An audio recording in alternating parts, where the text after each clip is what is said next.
What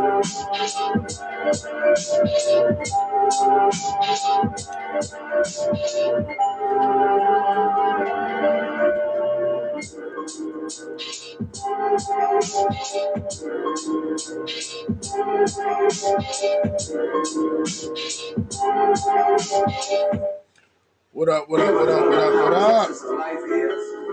We in this motherfucker tonight. We out here doing this shit. What's up with it, Tony? What's up with it, Mr. B. Johnson? What's up with it, everybody? How y'all doing tonight? I hope you're doing well. Sorry for the late start. I woke up late. No excuses, just woke up late. That's it. So it took a little bit longer to get this shit together. I apologize. Oh, man, it's going to be a motherfucking day, man. It's going to be a day. It's definitely going to be a day today. Rob's not going to be here tonight. Well, I mean, he might be in the comments, but he's probably not going to be in the show unless he calls in or he gets his computer working. So once again, you get me. You good, bro? I was about to turn in when. All right, definitely. Don't worry about that. Yeah. So got a few things to talk about today. I know the Versus is on tonight. You know, Dipset versus who is it?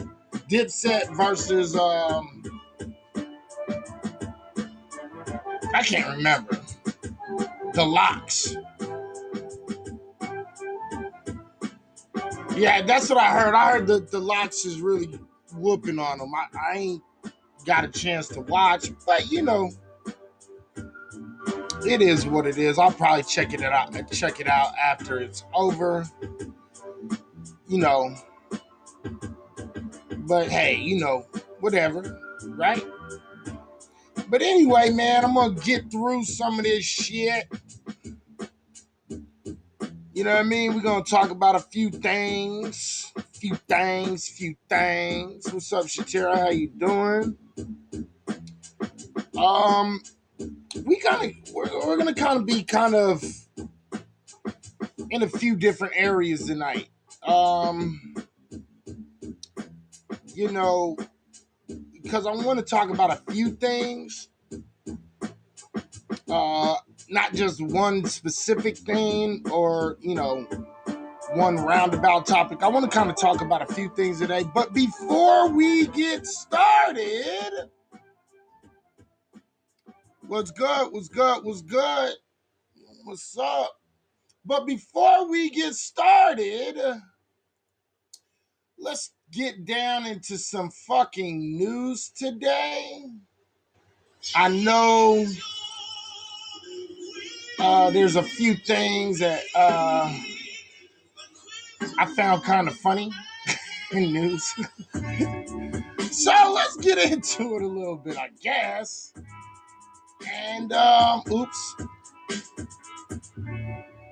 And we're gonna get into it a little bit. My bad. I apologize. That was not supposed to happen. I don't know why it's not allowing to. Oh, there we go. Now here we go. There we go. All right, man. So, Long Island. We're going to talk about a little bit from New York, okay? And this is the first one. Peace.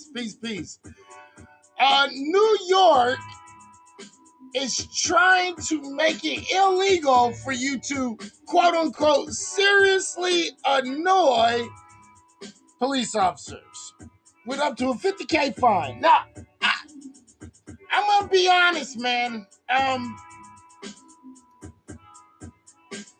Y'all motherfuckers keep allowing this shit because you guys say, okay, Nobody ever pushes back on this shit. And this type of shit affects black folks the most, because all they gotta do is fucking say, you know, they annoyed me, so I arrested them, and let's charge them, and let's fucking fine them and collect money. So this shit is kind of funny. This shit is kind of funny. But I promise you, if they put something like this into place, what's really going to happen is it's going to affect black folks a lot more than anybody else, because they already use bullshit in order to fucking quite literally shit on us. And we're going to get into that a little bit more later. What's up, Brian?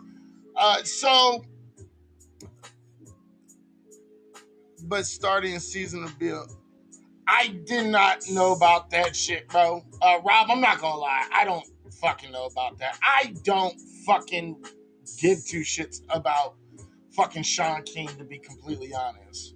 You know what I mean? I mean, the fact of the matter is didn't nobody have a problem with Sean King at first?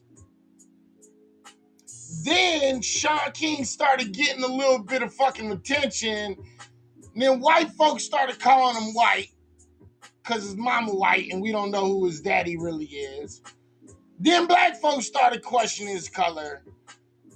But he kept on going, reporting shit about the black community and a whole bunch of fucked up shit in the black community. And then fucking come to find out he's going out of his way to steal money from the black community, which is not surprising. It's not surprising, to be completely honest. We have a group of individuals in the black community and the quote unquote conscious community, and just the black community at large, who take advantage of black folks in order to reward themselves, right? And I'm talking a whole bunch of people, from Young Pharaoh to Candace Owens to fucking Talcum X to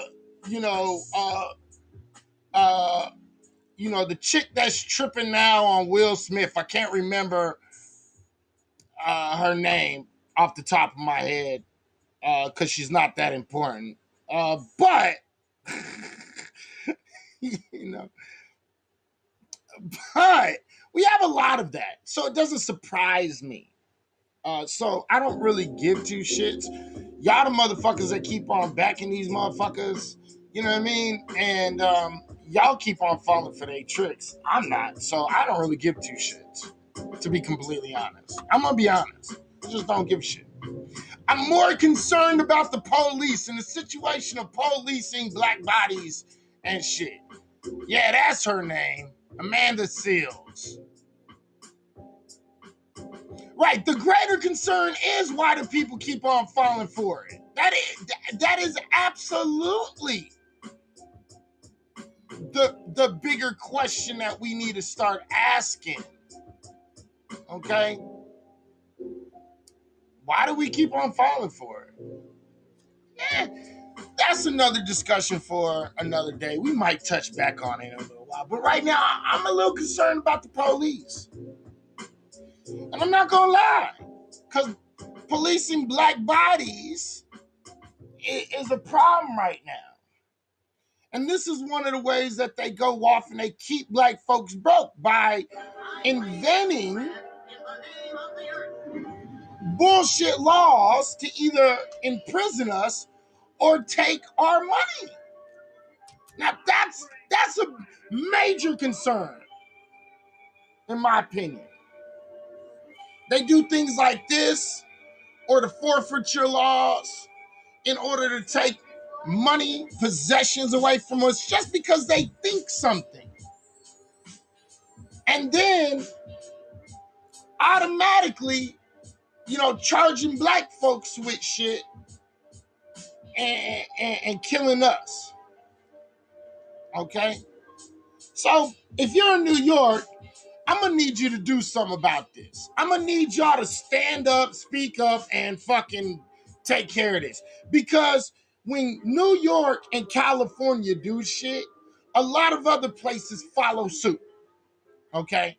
And so if they find it legal to do this shit in New York, they're gonna do it in California. And if they do it in New York and California, they're gonna go across the country with this type of stupid shit. Uh, and the police already get off a lot. And they get away with shit that nobody else would ever be able to get away with. Right? You can't make loans higher. You can't make loan interest higher than a certain amount of money. I mean, higher than a certain amount because, that's illegal. Right? But the state and the counties and the cities are able to create bullshit laws to quite literally charge you exorbitant amounts. You see what I'm saying? Charge you exorbitant amounts and keep you broke. You see what I'm saying? And they usually charge us with these things. And this is the big, big problem. And I need people to pay attention to this. You know what I mean? And then all the while, what then they do is when white folks do some off the wall shit, you know what they do? They pardon them. They pardon them. That's what they do. You see? They pardon them. And I apologize, this motherfucker is loud as fuck, stupid ass video. They pardon them. Remember back in the day, the group, the people, they were marching along the street and this white man comes out of his big ass house with a motherfucking assault rifle and it comes out with his wife and his wife is holding a pistol and they're fucking screaming at people and shit. Well, they've just been pardoned. They pleaded guilty in June, but now they've been pardoned by the governor. And this is white privilege. And this is white society literally telling you, hey, you ain't shit and don't worry about it, white folks, we got your back. Right? And I want y'all to understand this shit because this shit is really, really, really, really problematic.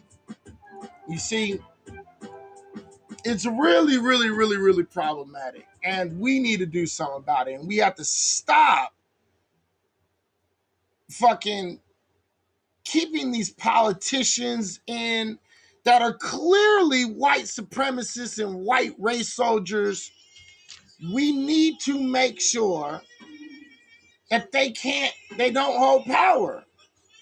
Now, it's really hard to do that because we don't have enough black politicians that are actually looking out for the best interests for black folks in politics right now. We don't have enough black politicians who stand up and keep on fighting after they are put into office. We don't have police officers that have our back because they're too busy trying to buck dance for fucking their white counterpart race soldiers. And so what happens is we end up having white folks who threaten black folks in the street, not doing anything except marching, getting literally fucking pardoned. Now, ladies and gentlemen, I want y'all to think about this for a second. I want you to think about, I want you guys to think about what would happen if a black man came out and started pointing his weapon at random people. He would be arrested and he would be charged and he would not be pardoned. especially if it was a white people out there fucking protesting for whatever fucking reason. Let it have been white LGBTs.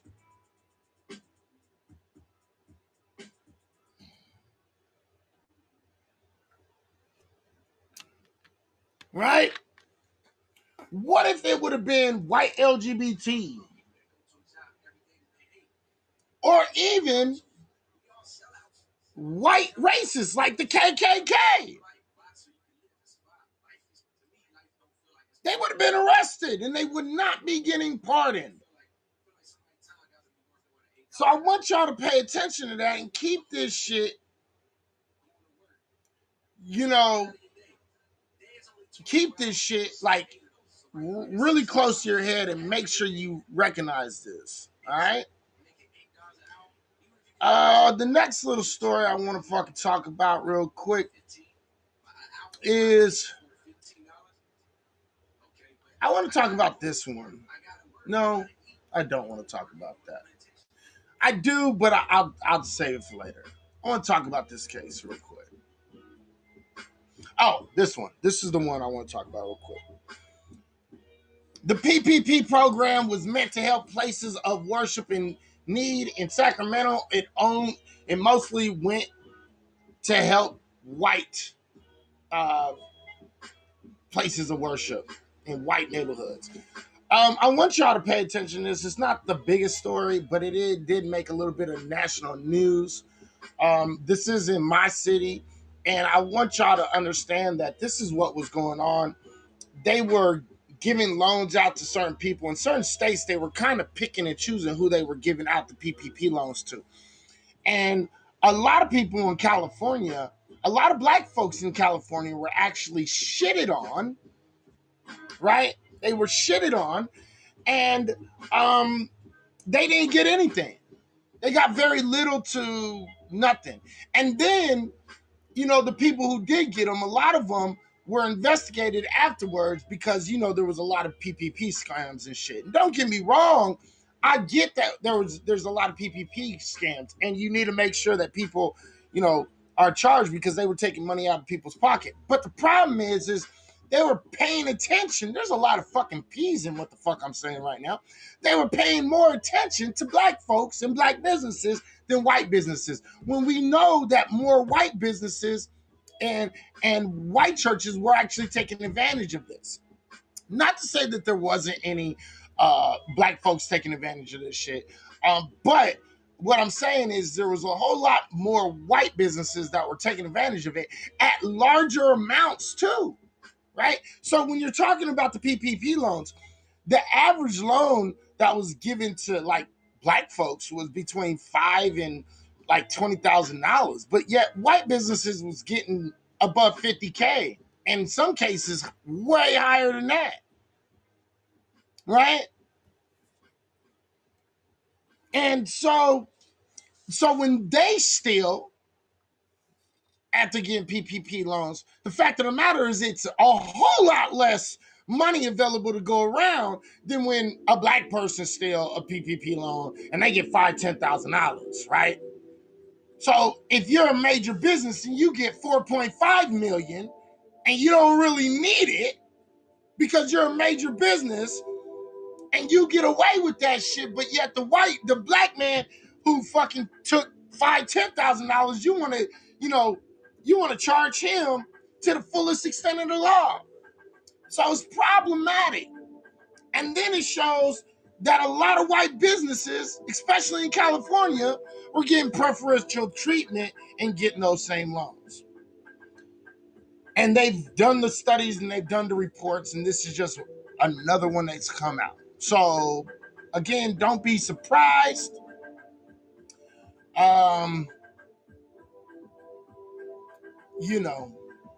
Because that's what it is. All right.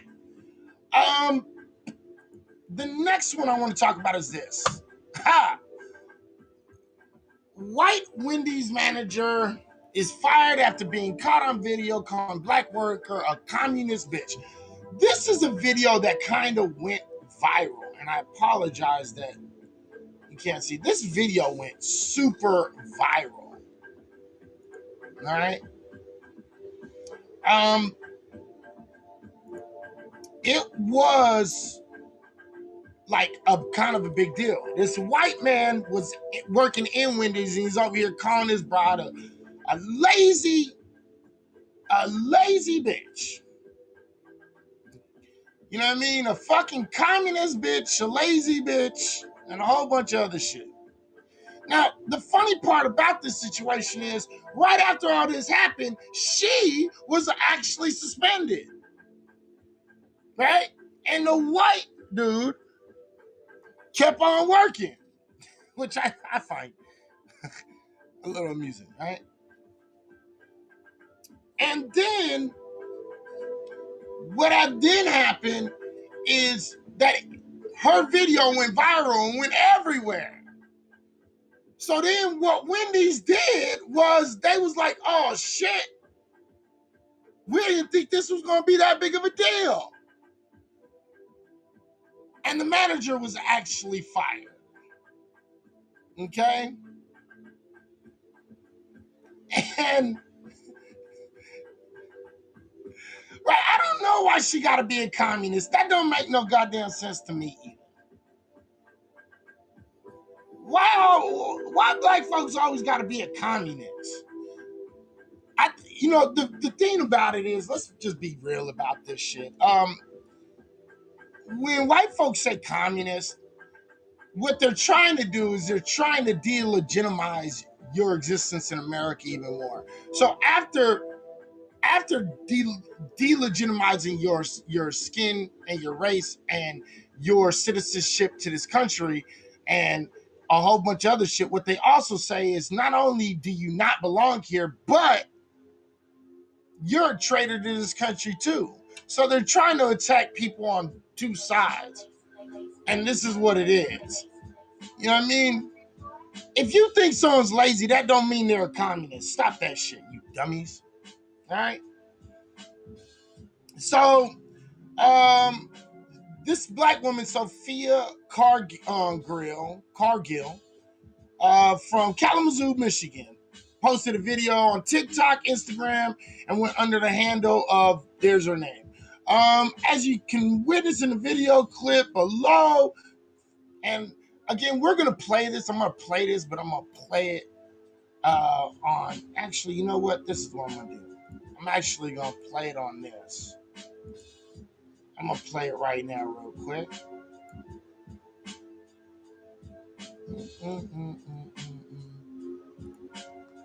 Let's play the video because it was funny. It's not funny like funny, but I find it entertaining because there's a lot of things about this that is it's just things that we go through every single day as black folks, black men, black women. A lot of times on black women this happens. So let's watch this real quick. Through the clean, it means the fucking clean, bitch. Whoa. Whoa. I got you on camera, Mike. I got you on camera, Mike. Guess what, Mike? That's the end of the road, Mike. No, it's not. Yes, it is. No, it's not. That's the last time. Yeah. And I want y'all to notice how confident he was. She said, it's over, Mike. It's over. And he said, no, it's not. He knew. I got backup from my white counterparts. And he knew it. Let's keep on watching.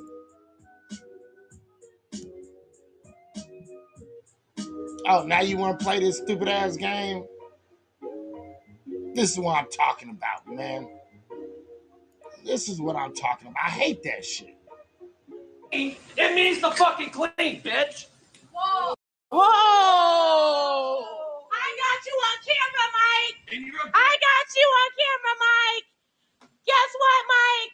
That's the end of the road, Mike. No, it's not. Yes, it is. No, it's not. That's the last time. Yeah. Look how disrespectful he is. I'm finna send this video to Lisa. I'm sorry, Lisa. But this is how your other managers treat me. I have a right to disrespect you. You have a right to disrespect what, Mike? I couldn't hear you. Say it again louder for the camera. Say it again. Thank you. We appreciate you. You have no permission to record me. I don't know. We in public right now. No, we're not. We in public. This is a public restaurant, right? Anybody else working in a public restaurant? Michael has been screaming at me for about 5 minutes straight. Michael is power tripping.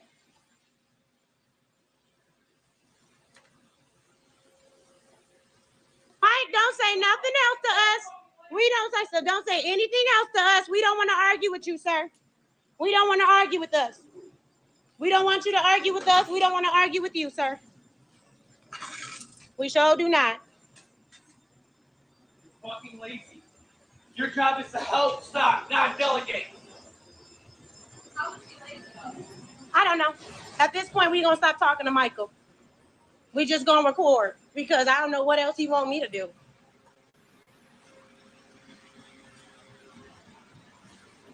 What have you done since we closed? Absolutely fucking nothing.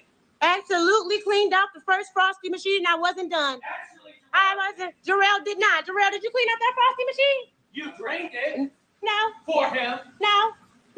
That wasn't the case. That's why you should mind your own business. It's still not clean. It's not clean because I wasn't finished. Like I just said. Sorry and stuff. Fucking communist little fucking bitch. I pray. So, you see what it is. Now, she did a later TikTok. And the later TikTok, she was talking about how the Wendy's had actually suspended her. And this is how we're treated, right? This is how we're treated. When black folks stand up to ourselves for ourselves, we're treated like shit.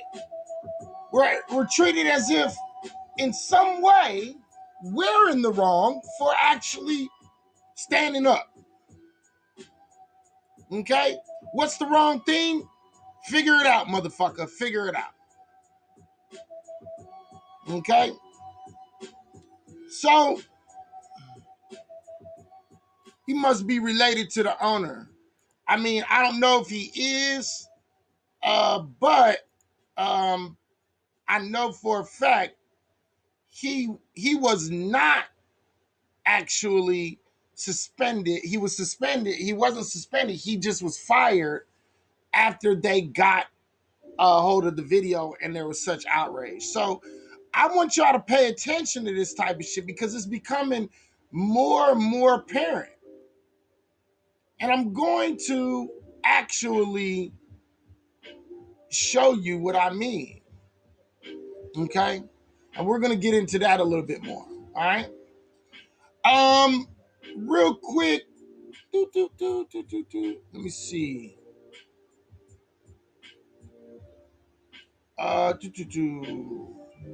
Okay, that's not the right one. Now, before I go in on the police, I'm on Back the Blue right now. I shouldn't be, but I'm going to. All right?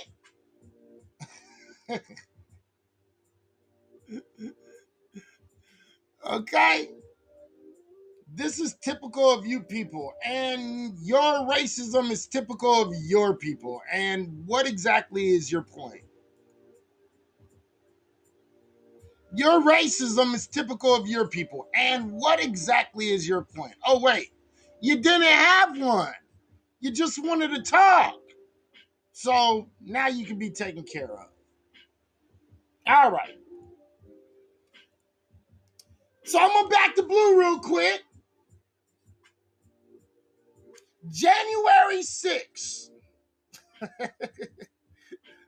January 6th. So we know that there's a lot of white folks that are really getting off on a lot of shit because of the terroristic behavior of white MAGA supporters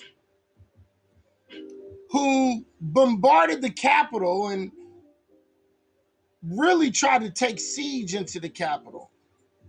Okay, these are treasonous people that need to be convicted to the fullest extent of the law, but yet they're not being But this is the kind of damage that is being done to these police officers. We've already seen 4 police officers commit suicide because of this shit.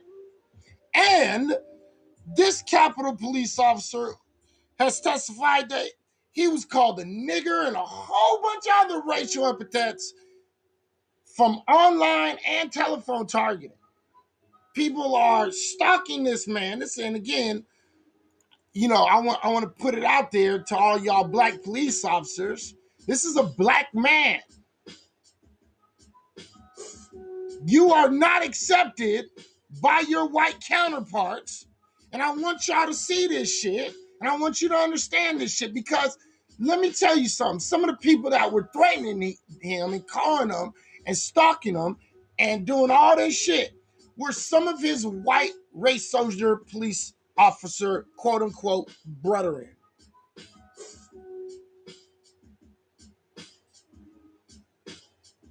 And this has gotten to the point where all these white folks with their hypocritical ass stances, when BLM was out there protesting, the minute they turn on the police officers, as soon as fucking they start getting in trouble. What happened to Blue Lives Matter? What happened to that now? Where is all of the Blue Lives Matter people now? Where are you at, Blue Lives Matter? See, I know not to conflate things because I know what Blue Lives Matter stood for. They were about police officers, their lives matter too. Well, where the fuck are you, Blue Lives Matter? Oh, wait.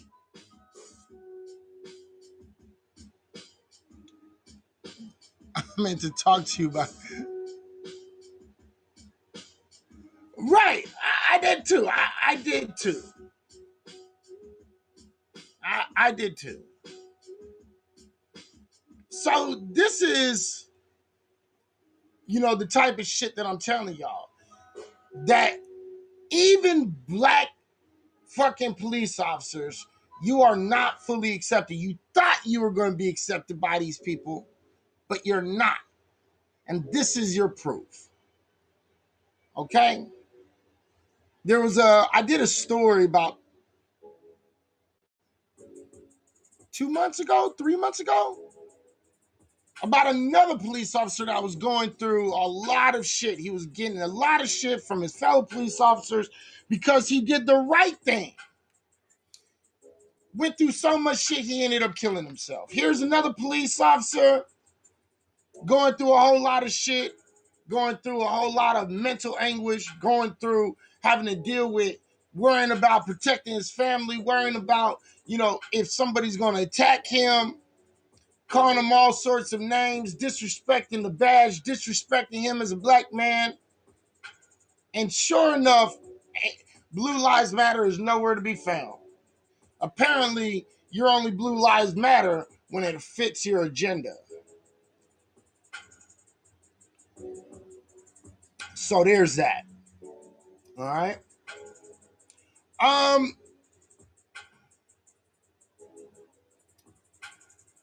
So make sure you pay attention. And yet another confirmation I want to talk about real quick before we start getting into some of the main shit that we're going to talk about.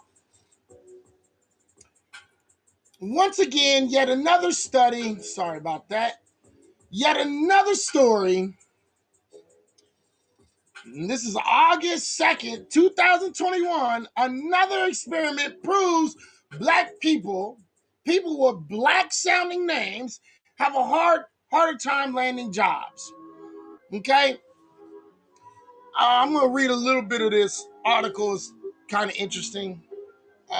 If you have a distinctively black name, you are less likely to get that call back from a job interview, a nationwide study confirmed.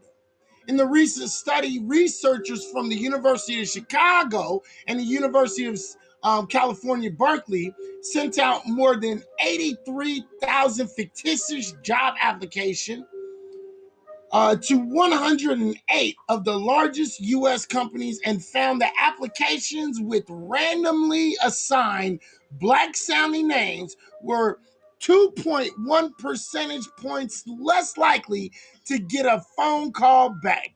According to the National Bureau of Economic Research, this translates to at least 7% of all jobs, including in the experiment that discriminated against the fictitious black names.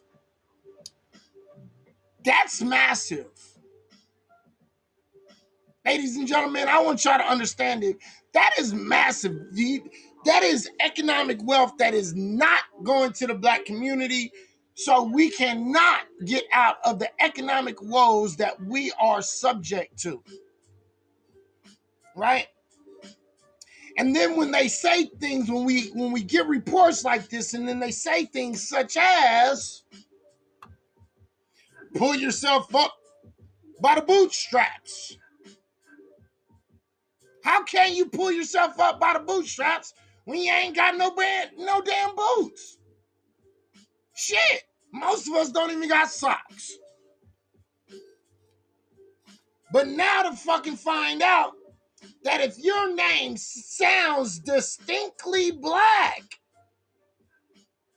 you're less likely to get a fucking return call.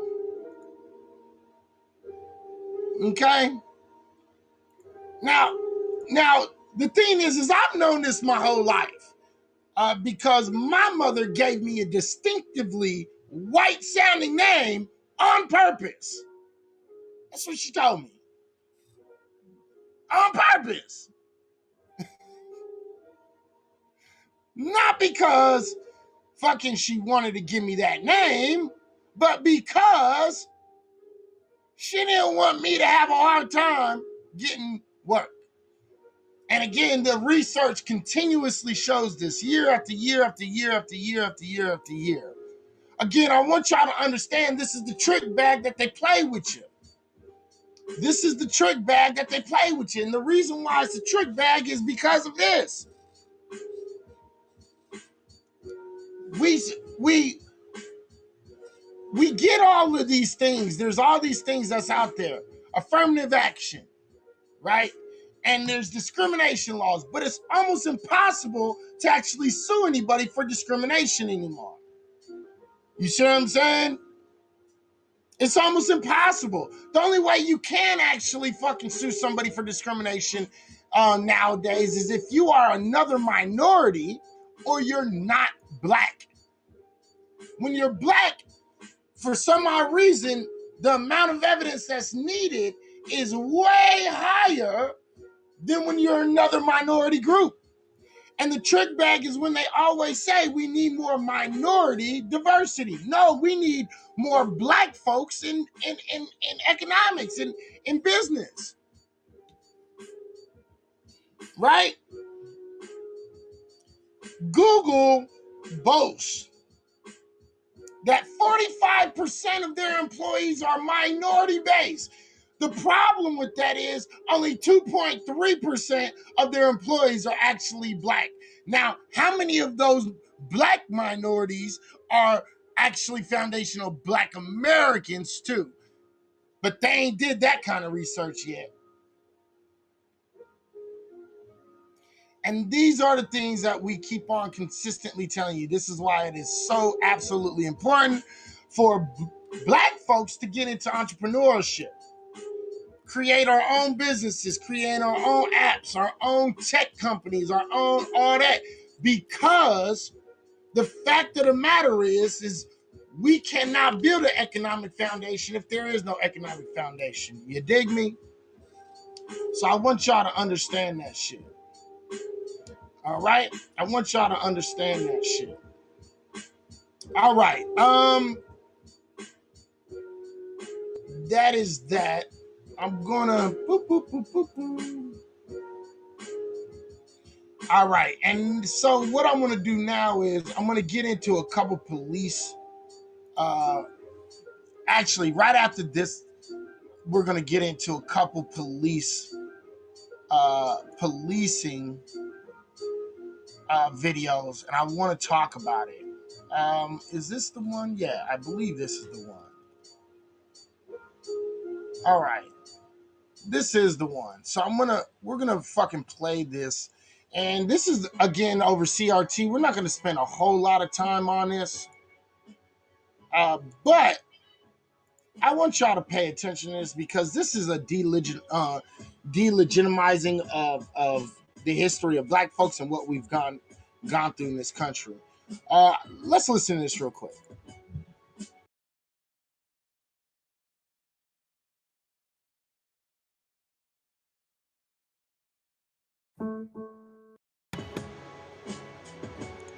I apologize real quick.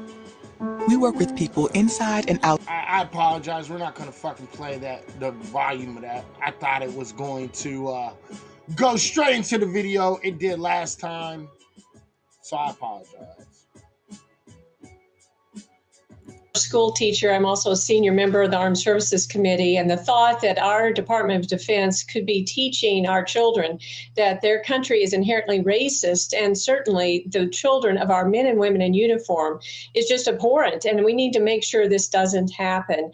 The Department of Defense teaches and oversees over 70,000 of our children, of our men and women in uniform, at 160 bases around the world and here in America. And I want to make sure that they are taught that this is the greatest country in the world, and they should be proud of our country and shouldn't be ashamed of who they are based on their skin color. Yeah, so basically you want to fucking lie. You want to lie. That's what you want to. The country is an inherently racist country because of the foundation of the country. So you don't get to say the country is not an inherently racist country when it is. Why do white folks and the report? Yeah, and they don't ever stop. You know what I mean? And the thing is a lot of people want to ignore this fact. White folks have this thing. They love to just kind of ignore shit. That is their solution for everything. Well, just ignore it. You know, we're not as bad as we used to be. So just ignore it. Why are you making such a big deal about this? I mean, shit, we let you buy houses and go to school. Why can't you just be happy? This is their attitude. I don't know which video this is, but I think this is the right video. I'm gonna check it. Let's watch this. They do. They act like damn children, like wham, wham, wham. Don't tell me about me. Come on, man. Stop it, people. Let's listen. Oh, wait. This is going to be a commercial again, too, I think. Is it? Yeah, it's going to be a commercial. I knew that shit.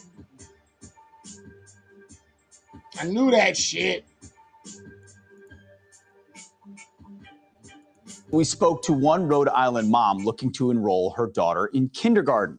But when she asked the school if its curriculum included lessons on gender theory or anti-racism, the school committee almost sued to stop her. Now, nearly 2 months later, that mom is being told it will cost her $74,000 if she wants to get the answers she's looking for about the school she wants to enroll her kid in. Nicole Solis joins me now, along with her lawyer, Director of National Litigation at the Goldwater Institute, John Riches. Thank you so much for being here. Nicole, first of all, thank you for coming back, for updating us on this story. So the premise is quite simple here. You want to know what theories and curriculum are being taught to your child. The school's saying, not only can't you, but you got to fight us for it. Now it's going to cost you. Exactly. And, you know, at any point, the school can just decide to be transparent. They can send out an email to the whole community saying this is exactly what we're doing with critical race theory and gender theory. This is how we integrate these values into the classroom. They're perfectly capable of doing the right thing at any point, but instead they're constraining me to this very formal legal process. They're telling me that I have to pay thousands and thousands of dollars to get these answers.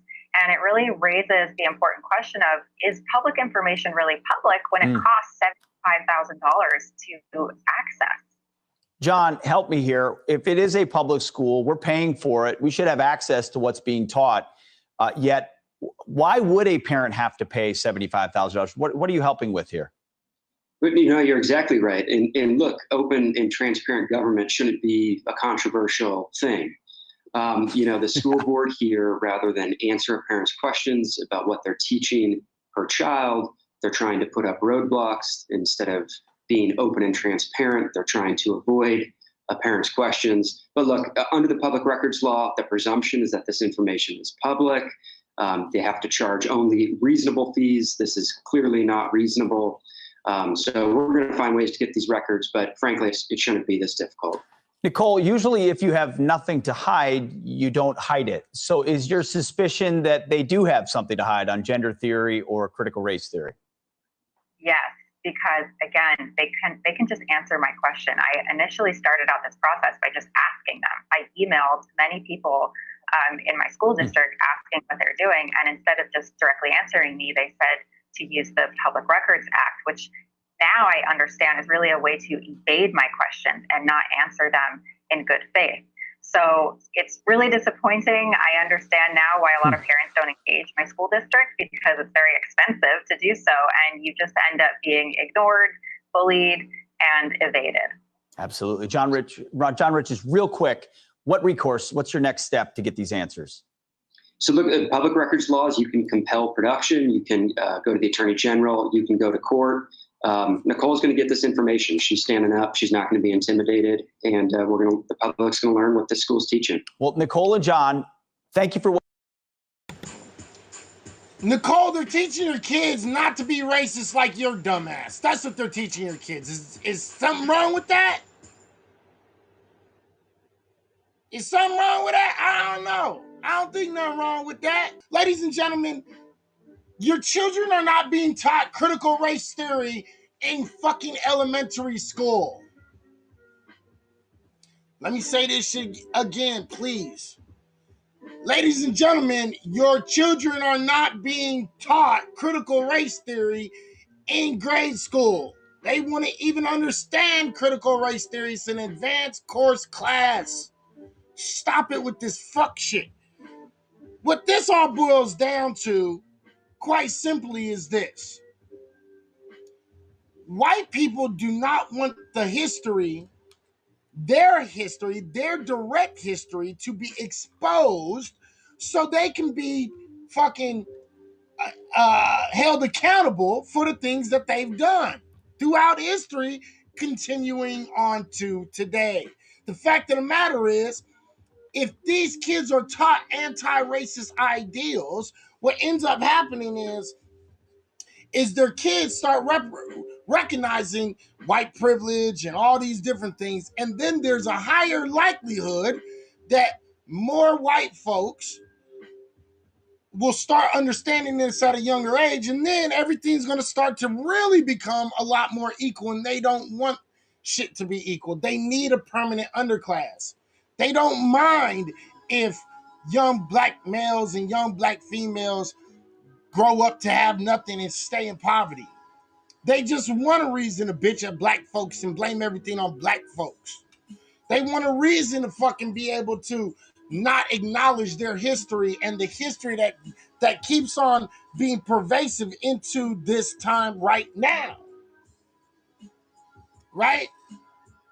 And so because of that, what ends up happening is you have all these parents coming up and arguing about some shit that's just not really true. My kid is being taught how to be an anti-racist. Our country isn't that bad. I don't want black people to know that we treat them like shit, so they'll still die for this country as we treat them like shit.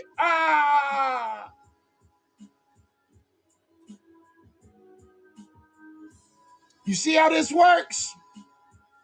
So again, critical race theory, y'all don't understand it. White folks tend to really not understand it, and they don't want to understand it. So it is what it is, right?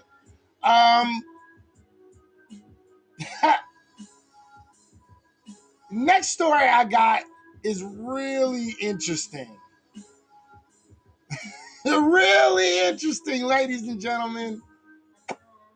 So,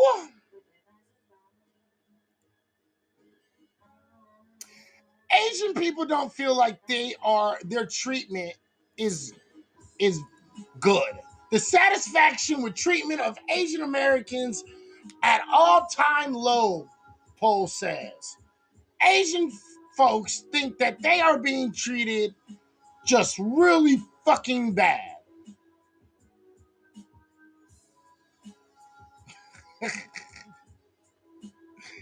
A new poll finds that satisfaction with the treatment of Asian Americans has decreased this year. Okay? I know we are. The Gallup poll published last week shows 46% of Americans, an all-time low, reported being satisfied with the treatment of Asian Americans. It's a sharp decline from last year's 60%. The poll was conducted this summer and follows a surge of anti-Asian hate attacks this year. The poll additionally revealed a decline in the perception of relations of Asian Americans with other racial groups. Between white Americans and Asian Americans, 67% said relations were good or very good. And between Black Americans and Asian Americans, 58% agreed that relations were favorable. Additionally, 30% of Black Americans were satisfied with the treatment of Asian Americans in comparison to white Americans at 50% and Hispanics Americans at 44%. The poll comes after a study by the Center for the Study of Hate and Extremism at California State University, San Bernardino, which found that hate crimes against Asian Americans surged by 169% this year. Cities with the largest number of residents of Asian descendants, such as New York, San Francisco, saw higher rates than other cities. A Pew Research study later revealed that about 1/5 of the Asian Americans attributed the attacks to anti-Asian rhetoric made by former President Donald Trump. That's low. 1/5? That's not really very high. I'm just going to point that out. That's not very high. Okay. Since the surge of anti-Asian hate crimes, Black Americans has awfully been inaccurately portrayed as the main perpetrators, according to reports by the Southern Poverty Law Center published in February. Majority of all U.S. hate crimes are committed by white people, but Black Americans have been disproportionately listed as the perpetrator by state law enforcement and the FBI. And that is why I brought up this, because the fact of the matter is that is a true statement, and it's really, really, really, really funny to me that Asian Americans are not satisfied with this shit. I hate to burst y'all bubble, but y'all just became a protected class. Let me say that shit again. You have been created a protected class.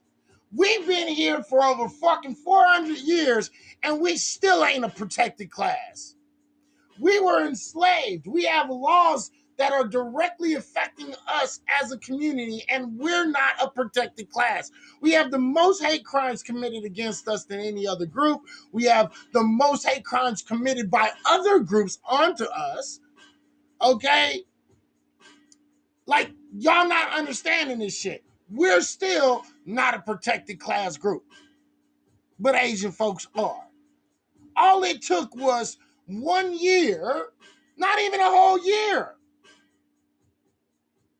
but like a few months of Asian folks being robbed and beat up. That's it. That's all it took. And all you had to do was plaster black faces across the board in order to become a protected class. So you became a protected class off the demonization of black folks.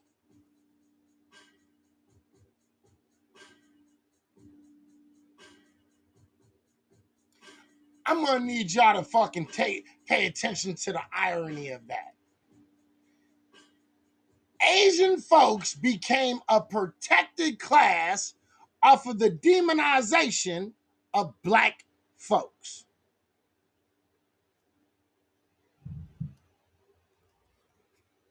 Wow. Ain't that about a motherfucker, ain't it? I'm just saying. Pay attention. Pay attention. Pay attention.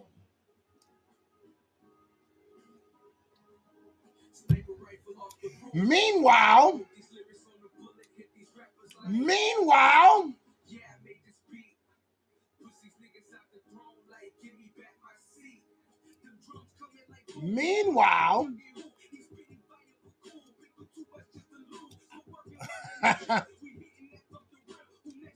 we got black folks that are dying in these streets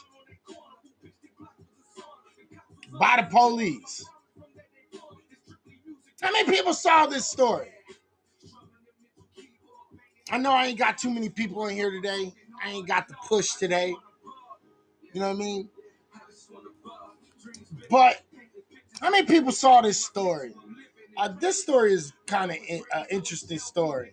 And I'm going to play this video. All right? I'm going to play this video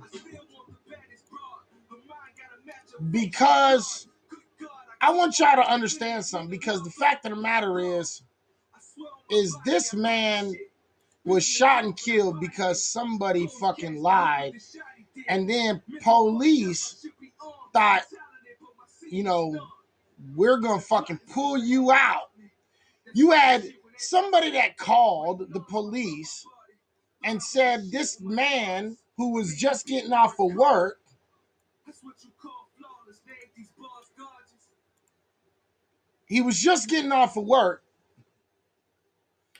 and he was coming home, and somebody followed him, called the police, said he was a drunk driver. Now, the police didn't see him being a drunk driver, but they later changed their story. But this is what happened when he got back. Let's pay attention. PG&E's Public Safety Power Shutoff Program.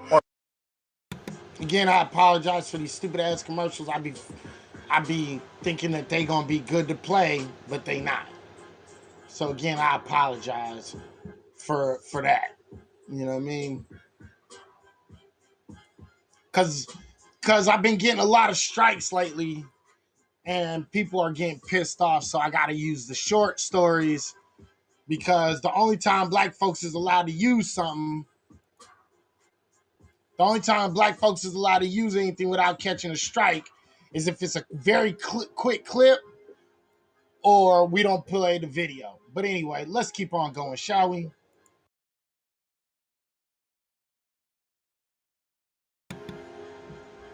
What the fuck? Come on, man. Now y'all don't want to fucking play? This is what I'm talking about. Why the fuck y'all motherfuckers want to do this shit? Let's try again. Let's try again.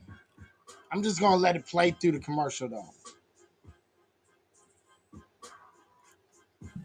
So Corinth. If you see wires down, treat them all as if they're hot. And again, we got to go through another PG&E commercial. I'm sorry. This shit is bullshit. Y'all need to fucking stop making us watch these dumbass commercials. Responding to new video that's been released regarding a shooting that happened back in February. No officers were injured, and the man they were checking on did survive all of this. So know that going in. But the video shared on social media is dramatic. It is at times difficult to watch. Andrea Lucia, live for us today in Corinth to pick up the rest of the story from there. Andrea? Yeah, Doug, attorneys for the man released this video because they wanted to get his side of the story out. And the writing that you'll see on the video is theirs. Corinth police posted on Facebook this morning because they want their account of events to be clear. We spoke to both to try to piece together what happened. Why are you pulling up? That's the question. Corinth police showed up moments after Charles Williams Jr. pulled into his driveway. The suspect was highly agitated and armed. They'd gotten a call about a drunk driver, and the caller, they say, had followed him home. Williams denies he was intoxicated. Clearly, this is a man at his home, being approached and accosted by law enforcement for reasons he can't really understand. And he's afraid. You don't want to problem. Yeah, I ain't get on the ground. I'm not getting on the ground. I'm not getting on the ground. This is my problem. That's Williams' wife next to him, and on his hip, he's carrying a gun. But if you see the video that we have, he didn't have a weapon in his hands. As he takes 2 steps off his porch.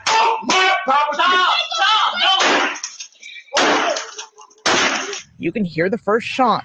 Corinth police say it was a beanbag round. He wasn't holding at that point, but what triggered the officer to shoot was him. He came off the porch and started approaching them. Williams pulled his gun and started shooting at police. They fire back, this time with bullets.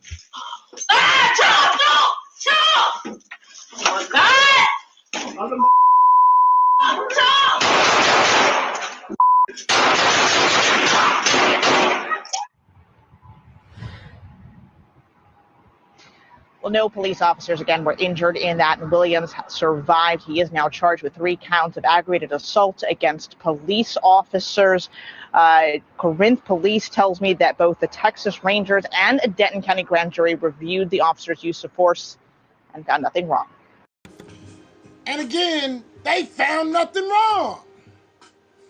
The fact of the matter, and I watched the whole video, the fact of the matter is they were accosting this man when this happened. And I want y'all to pay attention to this shit. Okay? I really need y'all to pay attention to this, because the fact of the matter is, according to the law, you have the right to protect yourself. Even from police. They can't approach you for no reason. They need probable cause.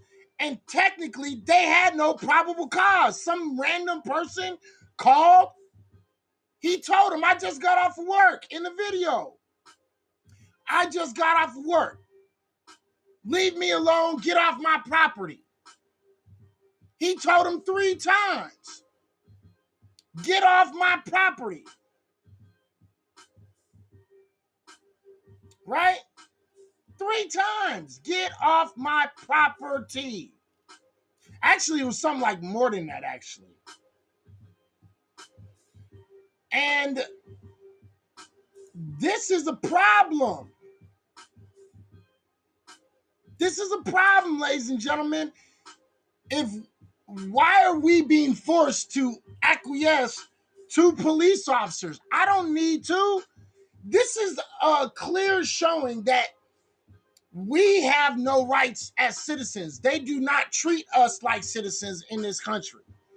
We're not allowed to brandish a weapon. We're not allowed to protect our homes. We have to acquiesce. Again, remember when the sister had died in Atlanta, Breonna Taylor.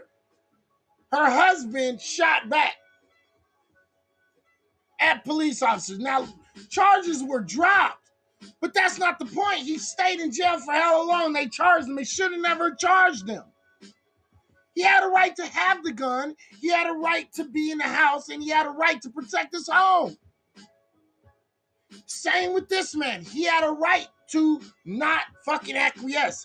If they wanted to get his attention, they should have went back and got a fucking warrant. But yet, when it comes to the police officers, the fact of the matter is Kentucky. Thank you. I apologize. Kentucky, not Atlanta. But the fact of the matter is this.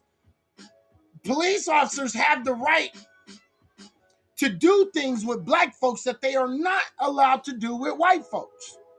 They're allowed that latitude. They're allowed to fucking go onto people's fucking property without a warrant. They're allowed to fucking try to make an arrest when they have no proof except somebody calling in and saying this guy is drunk driving. How do you know he was drunk driving? Maybe he was tired. And he don't have to, he doesn't have any obligation to incriminate himself with the police. He had already gotten home. He had already parked. Police didn't see him driving drunk. They didn't pull him over. You see, so the thing is the law does not work for us because we can't ever get no damn justice for the law. Just like this case that I want y'all to pay attention to because, again, it is important.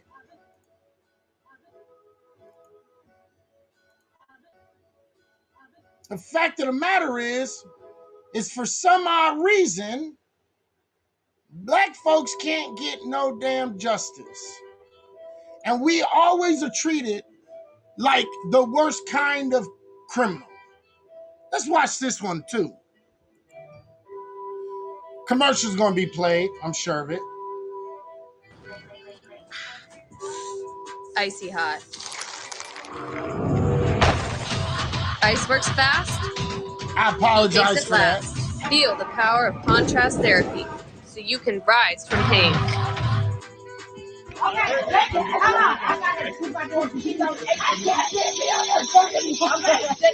you don't have to ever hear her? She was like, yeah, okay? You need to back up. You need to back up. Do not touch me. Back up. Back up. Calm down. Hold on. You can talk to her. Okay, but you can get up. You don't have to No, do her I like cannot. this. She's trying to jump in front of you. No, she's not. Calm down. Kaya, calm down. Kaya, calm down. Just calm down, okay? Calm down. Just let her get up. That's why you don't have to sit like that. Kaya, calm down. Kaya, just calm down. Okay, just calm down. Just breathe, Kaya. Just breathe. I got her, please. What guys on her? Why y'all doing 102 degrees out here? Okay, she cannot breathe. She's spitting up. She don't even fucking care. What are you doing? No. She hasn't done anything. No. We'll turn her over if y'all back up. Okay. But what are you going to turn her over for and cuff her? She has not done anything. Please let her go. She's literally just walking. Bro, it's pissing me off. She can shut up. Okay. We got the report. Look at her mouth.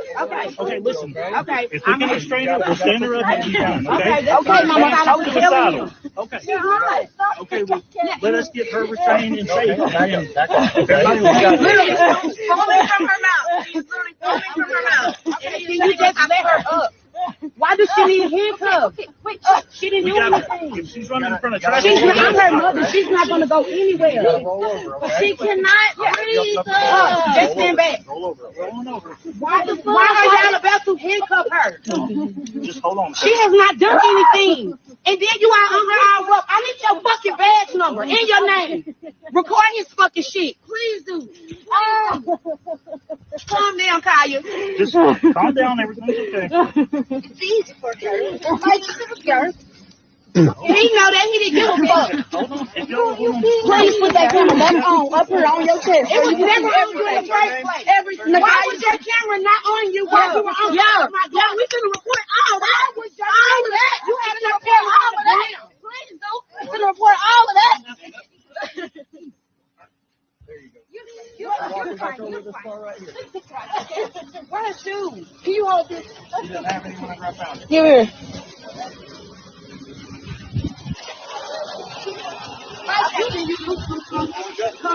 I'm not talking to you. Let's go. Let's go.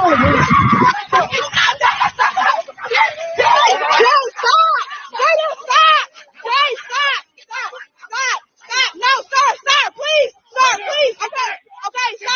Okay, sir, please.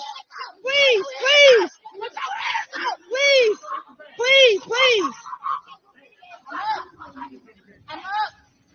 He took his damn camera out.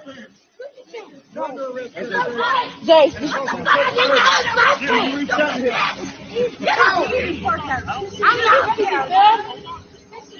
It's all right, Jay. It's all right. It's all right. It's gonna get handled. It's gonna get handled for sure. It's gonna get handled for sure. Mama, stay calm. Mama, stay calm. Stay calm. When I got here, this camera was stay calm. Stay calm, Kaya. All I did was ask him, my daughter couldn't breathe. She was only at the mat. It's all right. I got it all on video. I got it all on video. Can you not let me get in the car with him? I'll get in the car with you. Please do not put him in the car with her. Please don't. Don't put either one of them in the car with her. Ma'am, please get back to us. Miss, come back. Come back. Come back. All I did was ask you to loosen the. I got it. Yeah, I got it. I got it. I got everything. I didn't touch you. I touched my daughter when she said they were too tight. I did not touch you. Come on, we can go to the car. I'm gonna let you alone. You ready to piece of shit? Kaya, stop. Her away when I told you stay calm. Could you loosen the cuffs? Stay calm. Her away. Back up. I was trying to explain. I was just touching her to calm her down. I did not attack her like that, sir. He's just scary. He's scary. He's scary. He must be scary. He gotta be able to. This must be his first day on the job. He's scary. Kaya, it's okay. It's okay. Because y'all should never free him. He actually don't know what the fuck he's doing. He actually don't know what he's doing. I got it all on video. I got it on video.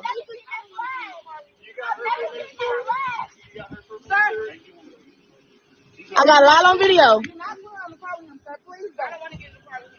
Please do not put him in the car with her. Just be calm, Kaya. Just chill, Kaya. Chill.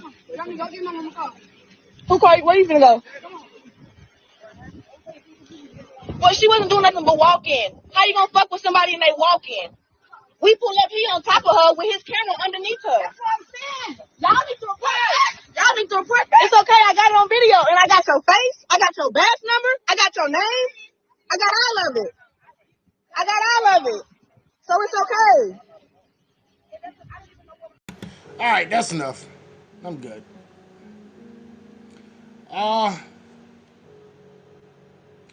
So basically on July 27th, deputies responded to a neighborhood following a call about someone jumping in and out of traffic and possibly being suicidal.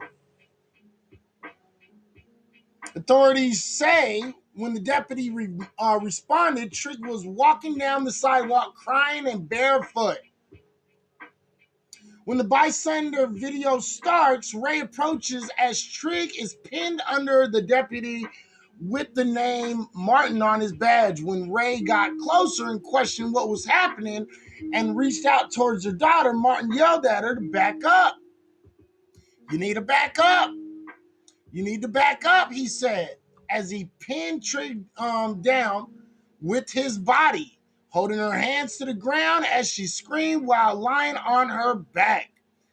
Ray said the deputy did not have to restrain her that way, and Martin responded saying that she was trying to jump into traffic. Then someone responds, no, she's not. Ray can be heard telling her panicked daughter to calm down while the other bystanders pleaded for Martin for him to let Trigg get up. Trigg said she couldn't breathe, and at one point or another, a member of law enforcement spoke with Ray, expressing concern that the teen could be suicidal. A bystander noticed that Trigg's condition appeared to be deteriorating. She is foaming from the mouth. She is literally foaming from her mouth, the person said.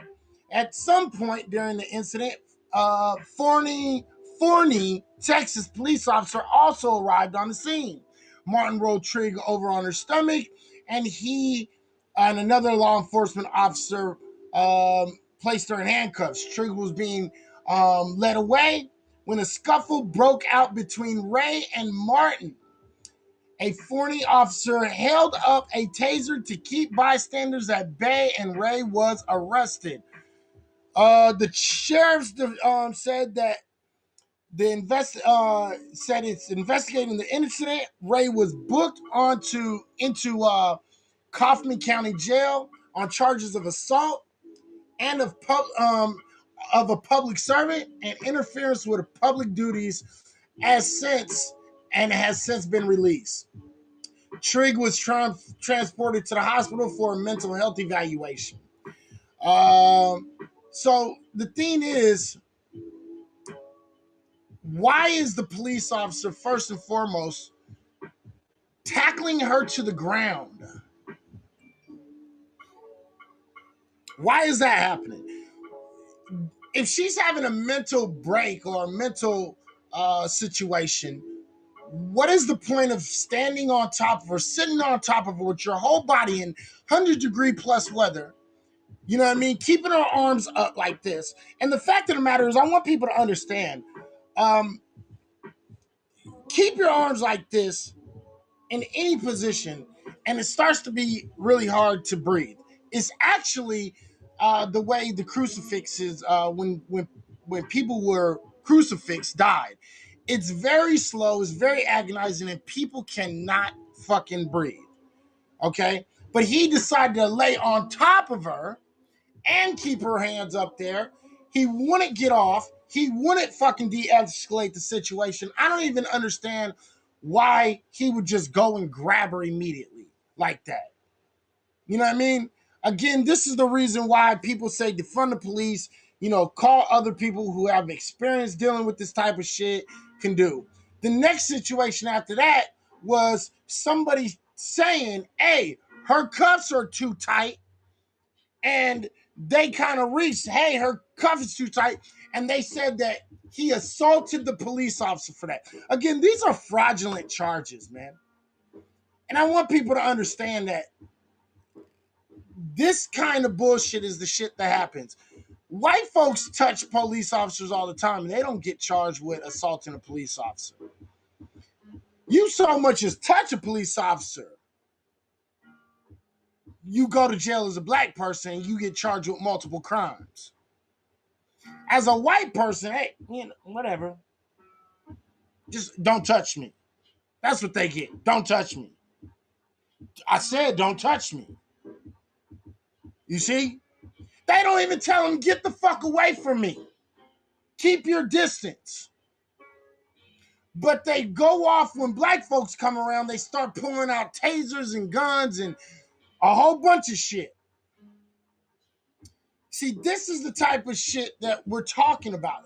There's a difference between how black bodies are treated by the police and the way that all other groups are treated by the police. We are consistently treated like the criminals right off the bat. But all other groups are given a little bit of fucking respect. And this is what I'm talking about. This is the shit that we're talking about. You know what I mean? This is the shit that we're talking about. And here, this is the one time that people's been actually charged. This is a time that people were actually charged. I want y'all to fucking see this. There isn't no sound to this, so I'm going to apologize right now. There is no sound for this, at least this video that I have, but millions of Native Americans? How dare you put yourself in that position as a moral judge? I think you should keep quiet, because with that much blood on America's hands, this is how we're treated. This is how black folks are treated. I want y'all to understand this shit because it's important. It's super, super, super important. Right? Because we're treated like we're shit. And I'm going to play some videos. I'm going to get some reaction of some other people.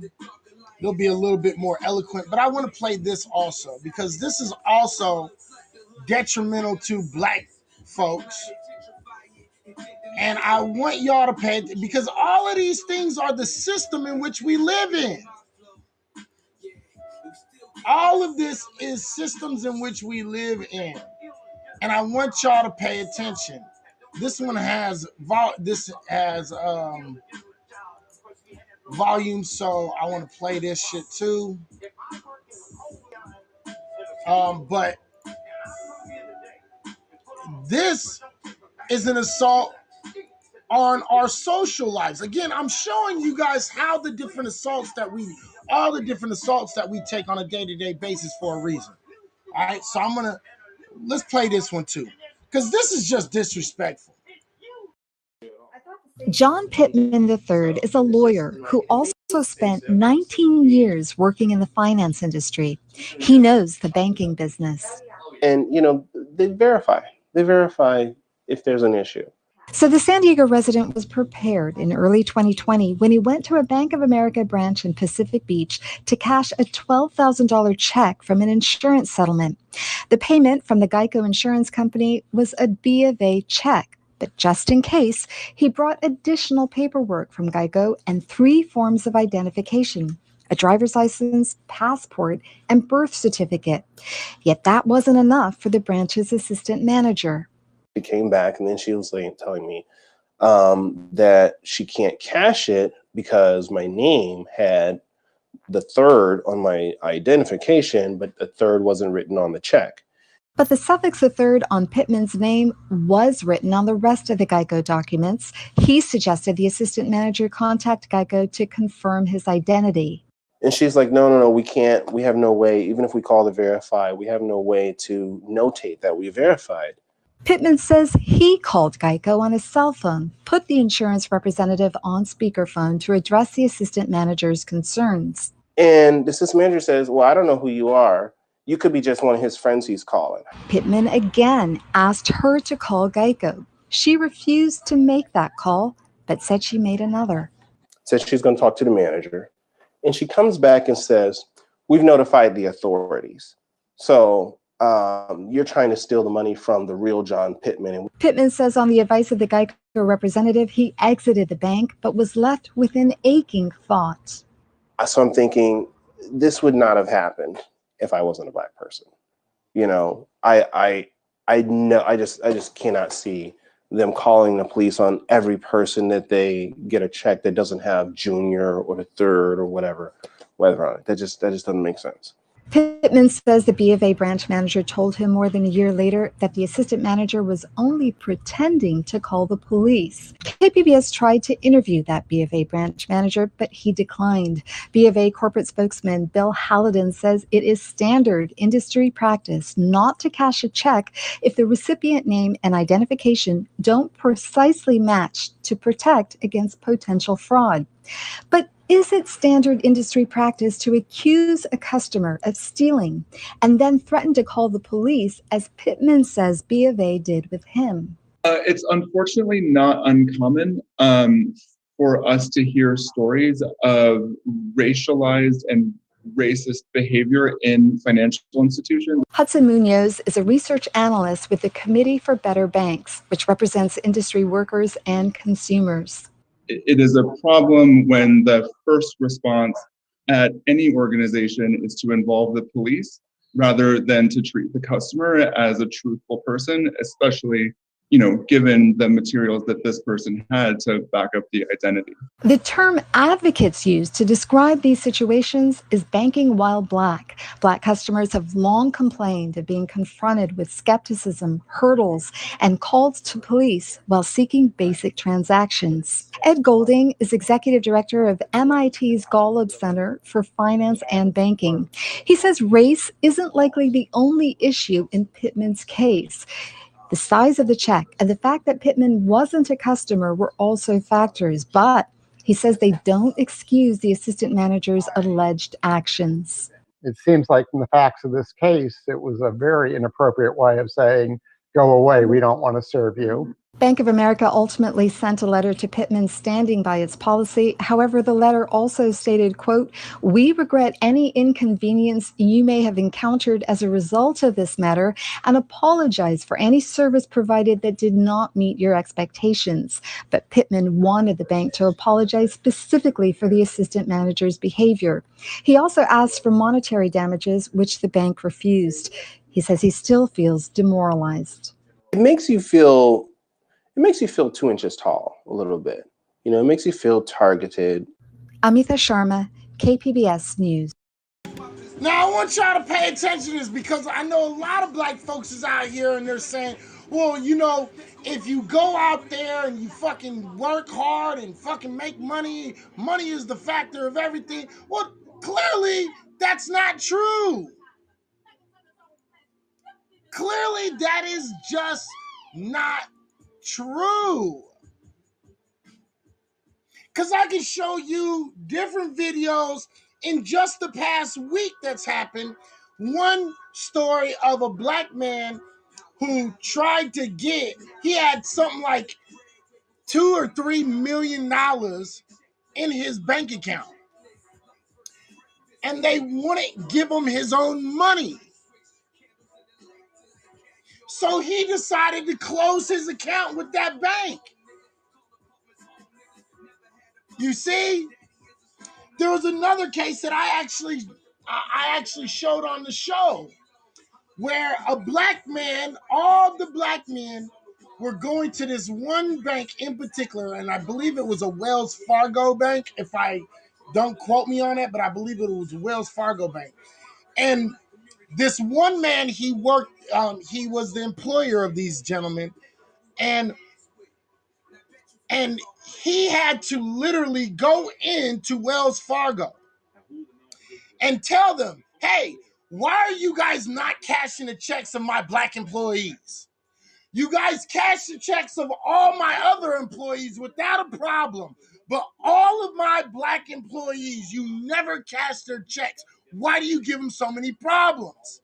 And he went in there with a video camera and he was just on their ass.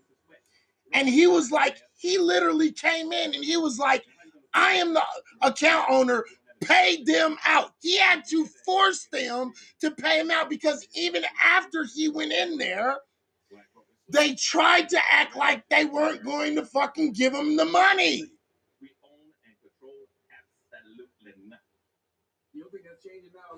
You see what I'm saying? So we have judicial, social, economic problems, and everything that we do is consistently, like, we're consistently given problems on. We can't get our own money out of the bank our own bank account. We can't fucking cash a check.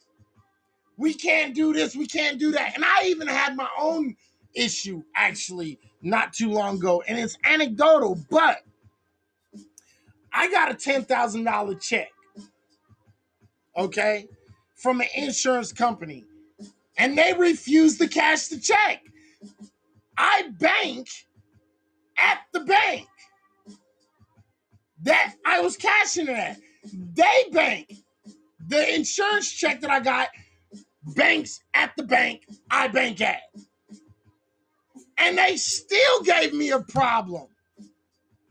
It took 2 days to get my money because they wanted to run it through a whole bunch of shit instead of just cashing the damn check, right?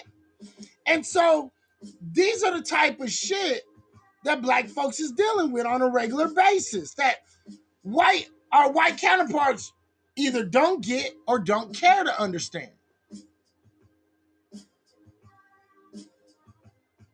You see what I'm saying? And here we have Mike. You're already making excuses. The fact of the matter is, if I bring in, it doesn't matter if I bank with you or not. If I bring a check into your bank and it's from your fucking bank, you are required to cash that check. It doesn't matter what most people do.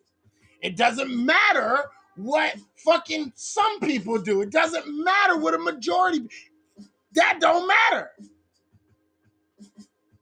What matters is the bank has to cash the check, especially if the funds are available. We need to stop making excuses. But most people do. I don't care. I want mine in cash. There was one story where the guy said, I came in, I want to get $100,000. He said, we can't give you $100,000. He said, why not? It's my money. And they said, well, because, you know, it might not be safe for you to walk outside with that much cash. The fuck? Now you're telling me how much money I can walk out of the bank with of my money? This is why it's so important for black folks to get their own banks. Because of shit like this. This is the type of shit we talking about. So I want y'all to understand this shit. And I want y'all to understand how the fuck this works. Now that I've covered all the aspects, I was told I have to do an interview to tour a rental property, even though I make enough money to rent the property, which they know I do because I was questioned about my income. Right. No, it doesn't happen to everyone. And stop making excuses. It doesn't, you don't get to quit. Look, I bank with you. I put my money in your bank. It's not your job to then question how I fucking spend my money. It's not your job to question if I want, how much money I want to take out. It's not your job to fucking say you can't take. No, none of that shit is bull. All of this is bullshit, Mike. Stop. Stop it, stop it, stop it. And you know what? Like, I'm going to stop with your comments. No, it doesn't matter. It doesn't. Do you not understand where this does not matter? You're trying to make this matter when it doesn't. Mike H, just stop talking right now. I know how the bank works. When white people go in to get large amounts of cash, they get it. Period. No ifs, no ands, no buts. Shut the fuck up, bro. Like, I'm done with the excuses. Shut the fuck up. Shut the entire fuck up with that bullshit. If it's a large amount, it will be fucking there the next day. Shut the entire fuck up. I've been dealing with the banking system for years. You're not gonna tell me shit. I know the banking rules. I know what it is. You're not gonna tell me shit. It happens. No, it don't. I can go stand at the bank and fucking ask every single person and say, hey, how much did you pull out? Was it over $10,000? Yeah? Okay, well, there it is. Shut the entire fuck up, bro. Like, real shit, bro. Like, that shit is mad disrespectful. It's disrespectful to me and my intelligence. Because you see a dude over here in a motherfucking wife beater shirt, you think a motherfucker don't know something. Fuck out of here, bro. I'm a business owner. You're not gonna tell me shit at all. And most of my friends are business owners. And guess what? I got white business owner friends. And guess what? They don't ever have a problem. Ever. Miss me with the bullshit. I've had white folks come in with me, get the same amount that I asked for, and they didn't give it to me, but they gave it to them. Fuck out of here, bro. Miss me with that fucking dumb shit, bro. This is what I'm talking about. White folks, see, white folks have this thing. White folks stay on code like a motherfucker. I want y'all to pay attention to this white man saying this shit. White folks fucking stay on code. And you're done, bro.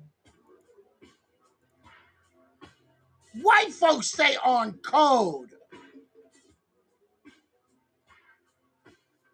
This is the dumb shit I'm talking about. White folks stay on code like it's nobody's business. You're not gonna sit here and tell me no bullshit. Shut the fuck up. I'm not even listening to you no more. All your comments have been muted. I can't even see them no more.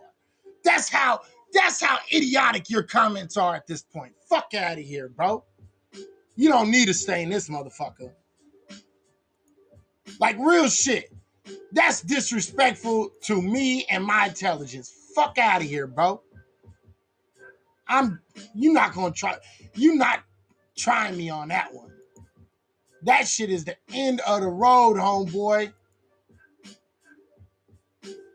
That's the end of the road, homeboy. Anyway. And this is why, check this out. And this is why they all stay in motherfucking on code. Watch.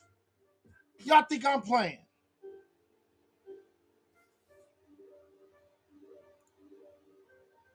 Watch. Right, there's been studies on black discrimination many times. You know what I mean? Like real shit, bro. Make another fucking dumbass comment, bro, and I'll fucking block you, and you'll never come into my streams again. I'm dead serious too, Mike. I ain't playing with you.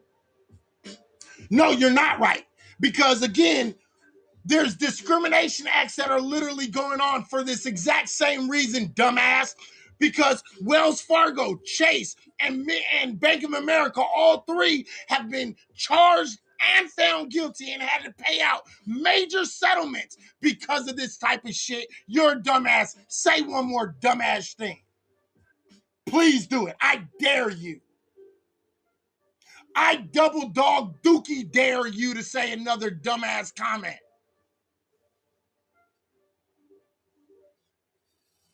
I'm not fucking playing with you, dog. I got statistics and lawsuits that back me up, homeboy. You can't say shit to me. Not a goddamn motherfucking thing. Say something else. I dare you.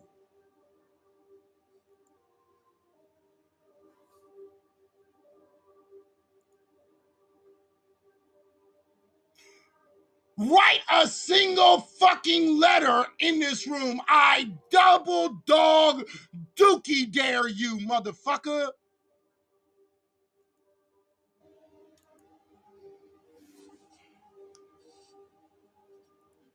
Well, that's the end of that one. Thought I was joking, huh? Thought I was joking, huh? Motherfuckers think this is a game. This ain't no game. You ain't gonna stay in here and tell me something that we can prove definitively with motherfucking statistics, fucking studies, and motherfucking goddamn lawsuits. Fuck out of here. Sit around here trying to deny the truth. Fuck out of here. See, that's like white folks always trying to argue about CRT. You fucking dumb motherfuckers. You don't know what the fuck you talking about. Anyway, again, this is, I want y'all to pay attention to this story. Pay attention to this shit. War? Guess what? I'm going to be there. Meet Jenna Ryan. She is the 50-year-old Texas real estate agent who flew to the Capitol riot on a private jet. We're going to go down and storm the Capitol. They're down there right now, and that's why we came. The evidence of her criminal intent seems clear. We're all going to be up here, and we're going to be breaking those windows. Just outside the Capitol, Go in here. Life or death. It doesn't matter. Here we go. Ryan has been charged with 4 felonies, but she recently insisted on social media, quote, definitely not going to jail. Sorry, I have blonde hair, white skin, a great job, and a great future, and I want y'all to read that. I'm going to keep that right the fuck there.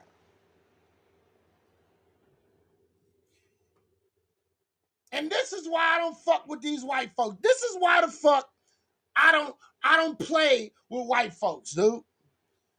Because when they sit around trying to act like they not racist, when they sit around and act like they don't understand this shit, they sit around acting like they don't understand privilege. Look what this bride wrote. Definitely not going to jail. Sorry, I have blonde hair, white skin, and a great job and a great future. I'm not. She's literally telling you, I'm white. I'm not going to jail. I'm not going to jail. I'm white. White people don't fucking belong in jail. That's black people business. She wanted to make sure she pointed out, I have blonde hair and white skin, implying that people of a darker hue deserve to be in fucking jail. They're the ones that go to jail. Pay attention, people. Come on. I'm not going to jail. You see, in Jenna Ryan's world, jail is for black people. Jail is for people who knock on doors while black. Are you serious? No, you are not. Represent. That's right, an elected African-American lawmaker in Georgia who knocks on the governor's door gets arrested immediately. See something that our governor is doing? You know who did not get arrested immediately? These violent white insurrectionists. See, when you attack police, this is white privilege. When you're peaceful but black, this is often the reality. What did she do? White privilege, though, goes even further. Hello, everybody. I'm David Schuster, and thanks for joining us. You see, it's not just ignorant insurrectionists who believe they deserve special treatment. Recently, Tennessee Republican Senator Marsha Blackburn was in a car speeding away from the U.S. Capitol. Capitol Police pulled the vehicle over. Blackburn then stepped out on her own, approached the police, announced she was a senator, showed her pin, and said she was trying to catch a flight. The police let her go with no warning to her or her driver. The police didn't even file a report. Would any African American, even a black member of Congress, get that same treatment? Most white people grow up thinking police officers are a source of safety. Too many black and brown people are not safe with the police, not even if you're a child, as Tamir Rice taught us. Not if you're seeking medical help, as Jonathan Farrell taught us. Not if your back is turned, as Walter Scott taught us. Not if you tell police you can't breathe, as Eric Garner taught us. Not if you have your hands up, as Michael Brown taught us. Not if you are safe in custody, as Freddie Gray taught us. Just 5 years ago, the data shows that more unarmed black people were killed by police and were lynched in any year since 1923.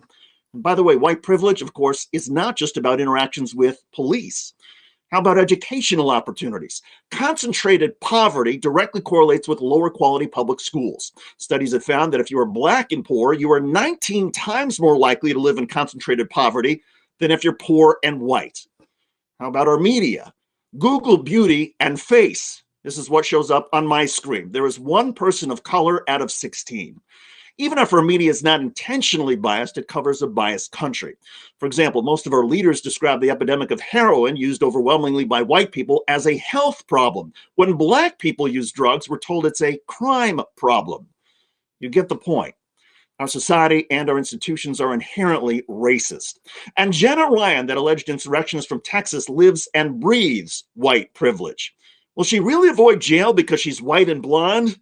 We will eventually find out. But it's not a stretch to imagine that if she was black and had been part of an African-American mob that tried to storm the Capitol, she wouldn't have lived past that day to begin with. And we all know it. Yeah, we do. Yeah. Yeah, absolutely we know it. And this is the shit that I'm talking about, people. The fact of the matter that there's such a cognitive dissonance with these white folks. And again, this is why these white folks don't want critical race theory to actually be taught in school, because they don't want people to actually know this. They don't want to have to admit it, even though they admit it every day. So this next story I'm going to show is I'm just going to let you guys hear it. I'll show it when they put the picture of the police officer on the screen, but I'm not going to show too much of it. And the reason why is because they keep on striking me, even though fucking the fact of the matter is, fair use is fair use. But again, YouTube, TikTok, and a whole bunch of apps like to make sure that fucking black folks can't get their voice out there. So again, you guys know what it is. This is Dr. Rashad Ritchie. Wanted to show you that real quick. This is Rashad Ritchie speaking on a situation. And this is important going back to what I started with tonight. Let's pay attention real quick. To charge a Wauwatosi cop in the fatal shooting of a man back in 2016. So let me give you some background. This is in Milwaukee. A judge has ruled there is probable cause to charge a former cop. His name is Joseph Mensah, for the 2016 shooting of Jay Anderson Jr. At the time of the shooting, Milwaukee County District Attorney's Office ruled the shooting to be justified. Now, I need you to remember that. Back in 2016, a cop kills a citizen. The DA's office said, nothing to see here, 100% justified. Years later, Judge Glenn Yamahiro made another decision. This decision has not been taken lightly. And I want to put this up on screen real quick because I want y'all to see this and I want y'all to be able to read it with them because this is the actual release. This is from Milwaukee Journal Central. Watch this. The judge says, nor was it predetermined. Based upon the totality of the circumstances, the court does find probable cause that Officer Joseph Mensah operated a weapon in a matter constituting criminal negligence, and in so doing, caused the death of Jay Anderson Jr. Therefore, the court finds probable cause that Officer Mensah committed the crime. Homicide by negligent handling of a dangerous weapon. The basis for this finding rests in the testimony received over the course of these hearings. The judge also said the cop created an unreasonable and substantial risk of death in the shooting, okay? The judge is expected to appoint a special prosecutor on September 28th. That person will review the case and will determine whether they believe there's probable cause to charge Mensah with a crime. Let's put up a picture of the cop that almost got away completely with murder. Almost got away. All right, this is where we stop right quick. Look at that motherfucking picture.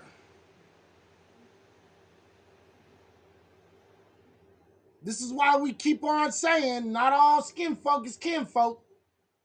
And this is why we always say, black police officer ain't doing nothing but protecting white supremacy. This is what they do. And it gets worse. I want y'all to pay attention because it gets worse. Yes, ladies and gentlemen, it gets worse. Pay attention. And would have gotten away if it had not been for this rule in Milwaukee, which allows for a district judge to make an independent determination based on testimony, even when the DA decides not to charge a police officer. Mensah is now a deputy with the Waukesha County Sheriff's Office. And let's put up a picture of the young man he killed.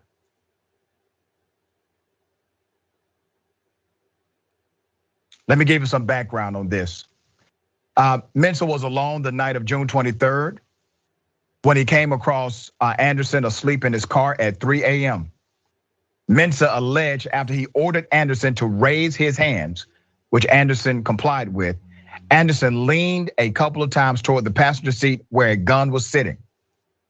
Dashcam footage showed Mensa fired into the vehicle. Anderson was shot 5 times in the head and once in the shoulder. Details on this new development, Kimberly Motley, the attorney for the Anderson family, used a rare legal process to pursue charges against Officer Mensa in connection with the shooting. Wow. Ladies and gentlemen, a defense attorney, a family attorney doing what the prosecutor failed to do.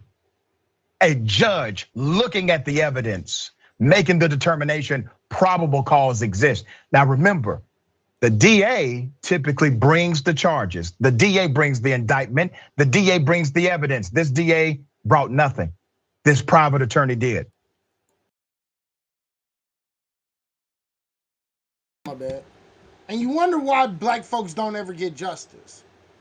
You wonder why black folks is always being abused by the police officers. You wonder why they keep on getting away with it. You wonder why black folks is always sitting out here calling out police and their fucking action. You wonder why all this, because if it was up to them, they would go out of their way to not motherfucking charge their police officers for killing young black men, women, and children. And older fucking black folks, as we saw earlier. Under Wisconsin law, if a district attorney refuses or is unavailable to issue a complaint, a circuit judge may permit the filing of a complaint. Before the court can do that, the judge must find probable cause to believe that a person should be charged with an offense. Ladies and gentlemen, it gets even deeper. It goes even deeper than this. Now remember, this happened in 2016. 2016, he kills a guy, shoots him in the head and the shoulder. He's gone, he's dead. DA says nothing to see here. Mensa has shot and killed 3 people in the line of duty during a 5-year span while he was employed with the Wauwatosa Police Department. You hear? 3 people! Wait, it gets worse. Hear that, right?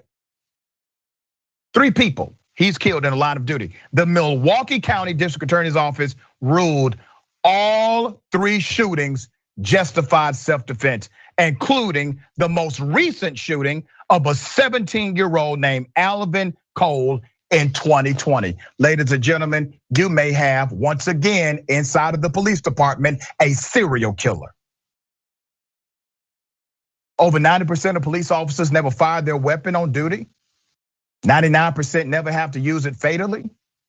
But this guy has killed 3 people, and the DA has cleared him of all. The latest being a 17-year-old. Let's put up a picture of this young man. That's Alvin Cole. Alvin Cole is dead. Now, according to the current narrative, this cop should have been charged in 2016. But because he was not, he was free to kill other people. This is just one of them. The shooting occurred after Cole refused a command to drop a firearm he was holding. 5 shots were fired by Mensa after Cole allegedly pointed a gun at him. He had been at the scene less than 30 seconds before all of this happened. Obviously, a lot of questions now. And my question is this. How, after being somewhere for 30 seconds, do you have enough to start fatally shooting fucking young black men? This is the same thing that happened to Tamir Rice. If we go back in our memory, right?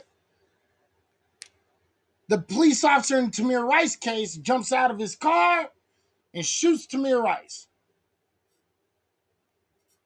Again, they are justifying killing black folks.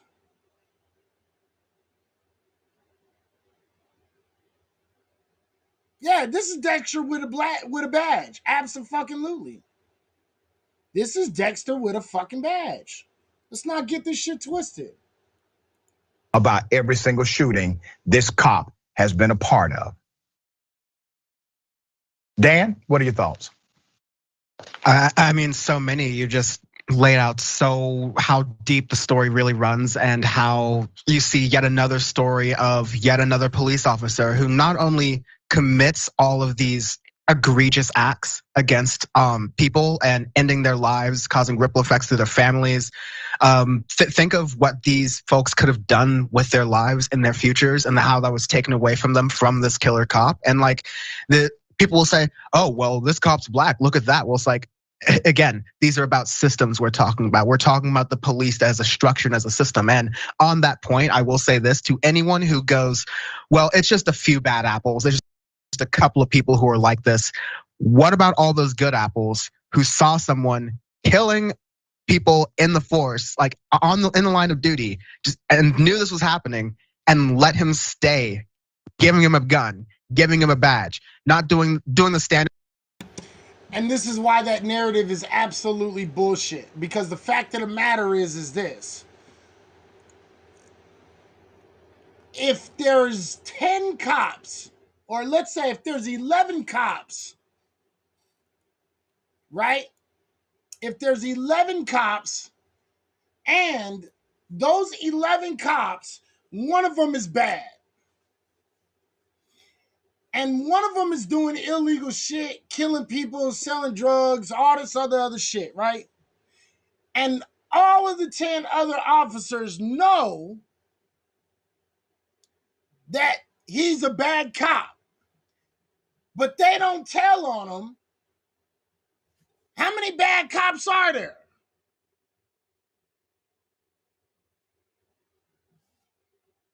How many? And if you can't do simple addition, I'll help you out. It's 11. You got 11 bad cops. Not one bad cop. You have 11 of them. And this is your problem with a lot of these motherfuckers. People ain't paying attention. This overused excuse of, oh, there's only a few bad. No, there aren't. Bad cops are prolific. Bad cops is the ones that top black folks. Snitches get stitches.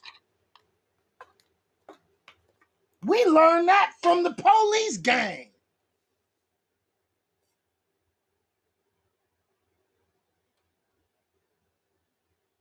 We learned this from the police gang. Here's another story I want y'all to listen to of yet another black man who's not getting justice. Not because, well, now he is, but before he wasn't going to get justice if it was up to the police.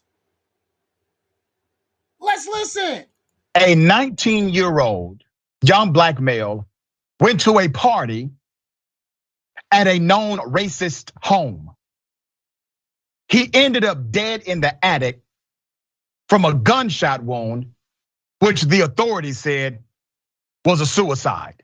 However, that decision has been overturned in a little-known legal remedy known as a coroner's inquest. Wow. Here's some background. The coroner said a black Missouri teen committed suicide in the attic of a man known for racist social media posts, but a jury disagreed.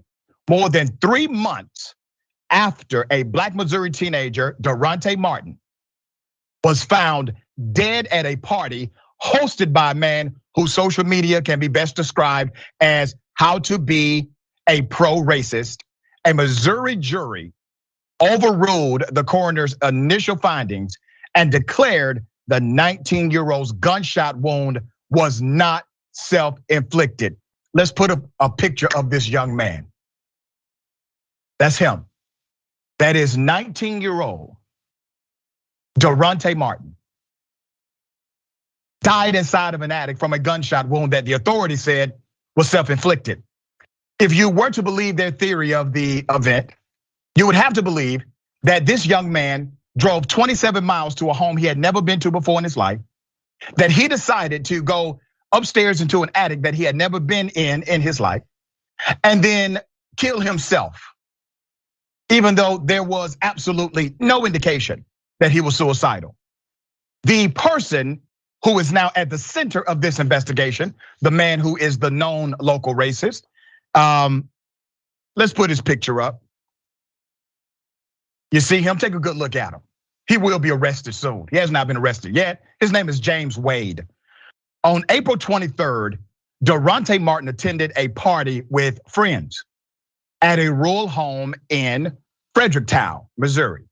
The 6'3", 250-pound former high school football star was attending an 18th birthday party for the daughter of James Wade, the local known racist, whose home was adorned with multiple Confederate flags. There's more. Wade was known for sharing racially charged posts on white Facebook. Yeah, I said it right, white Facebook. Including one with a picture of a black man in chains captioned, "My great-great-great-grandfather's tractor." Another meme featured a black dog with the words, "I had a black dog once, I named him food stamps." But Wade insists he's not racist. He says he just found those memes online and he just decided to repost them. Has nothing to do with racism. He's not racist whatsoever. But Wade could not explain, ladies and gentlemen, how Martin, the 19-year-old kid, ended up in his home in the middle of the night with a bullet to his head. In a 3:01 a.m. call to 911, Wade claimed to have heard a gunshot during the bash and found Martin dead shortly after the homeowner returned from fishing in the middle of the night on his daughter's birthday. I know that already sounds crazy, right? There's no way in the world him making that 911 call makes sense.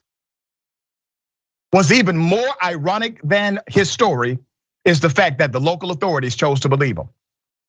Witnesses say that Martin seemed paranoid that evening, while others believe Wade was involved in Martin's death with two other partygoers. At least one witness statement claims that Wade killed the teen. A county pathologist performed an autopsy and determined that Martin committed suicide. Even though Martin's body did not have suit, it did not have the imprint of the gun, it did not have the deposit of gunpowder, nothing that would indicate a self-inflicted wound. No evidence whatsoever this was a suicide. When confronted with this information, you know what the coroner said? The coroner said, "Oh, gee, I actually washed it off after I finished the autopsy." That's what the coroner said. There's more. But this young brother, 19-year-old Martin, had a mother. The mother knew better. Martin's mother didn't buy it. The family commissioned their own autopsy, which contradicted the initial determination that Martin caused his own death. Ladies and gentlemen, they brought this before a judge and a jury. Most families are not in a position to do what these people did. They had to pay money for this, a lot of it. They took it before a jury and the jury said, in less than 2 hours, the jury overruled the county coroner and determined that the former football standout was actually killed by violent means. The finding means that investigators must now determine who was responsible for Martin's death. Put up this guy's picture again. The alleged killer, according to the witnesses at that party. That's the one that the witnesses testified, hey, he did it. They even told the deputies who investigated this crime, and the deputies went on stand and said, Their testimony did not corroborate the evidence, and they let them go. My dear sister Adrian, you're an attorney at law. Help make sense of this. I'll make sense of this. That's white folks staying on code. That's what that is. That's white folks staying on code. Okay? That's what that was. And I want y'all to fucking pay attention to this shit. Because the police are doing this everywhere and getting away with it. This is going to be, I think I might do, well, we talked about the 5 cops being charged in Miami, so we won't do that one. We will do this one, though. And this is what the fuck happens, right? We do this all the time. Let's pay attention to this one, too. This is a great story. And again, all of these, I give full credit to Indisputable with Dr. Rashard Ritchie on TYT. Go check him out.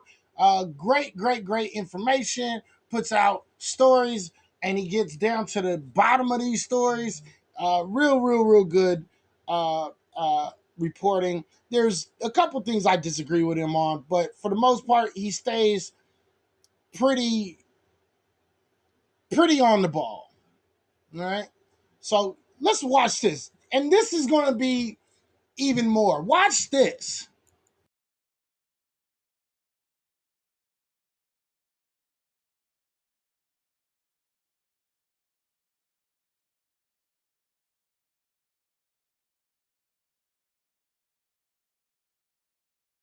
All right, so if you guys don't know what Shot Spotter is he's going to explain it, but real quick to give you a quick understanding. Shot Spotter is these antennas that they put up everywhere, right?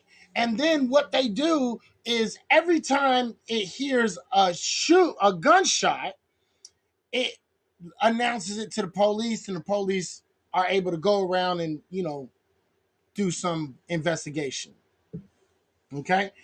And their company, right, is changing evidence for the police. Listen to this shit. It's crazy.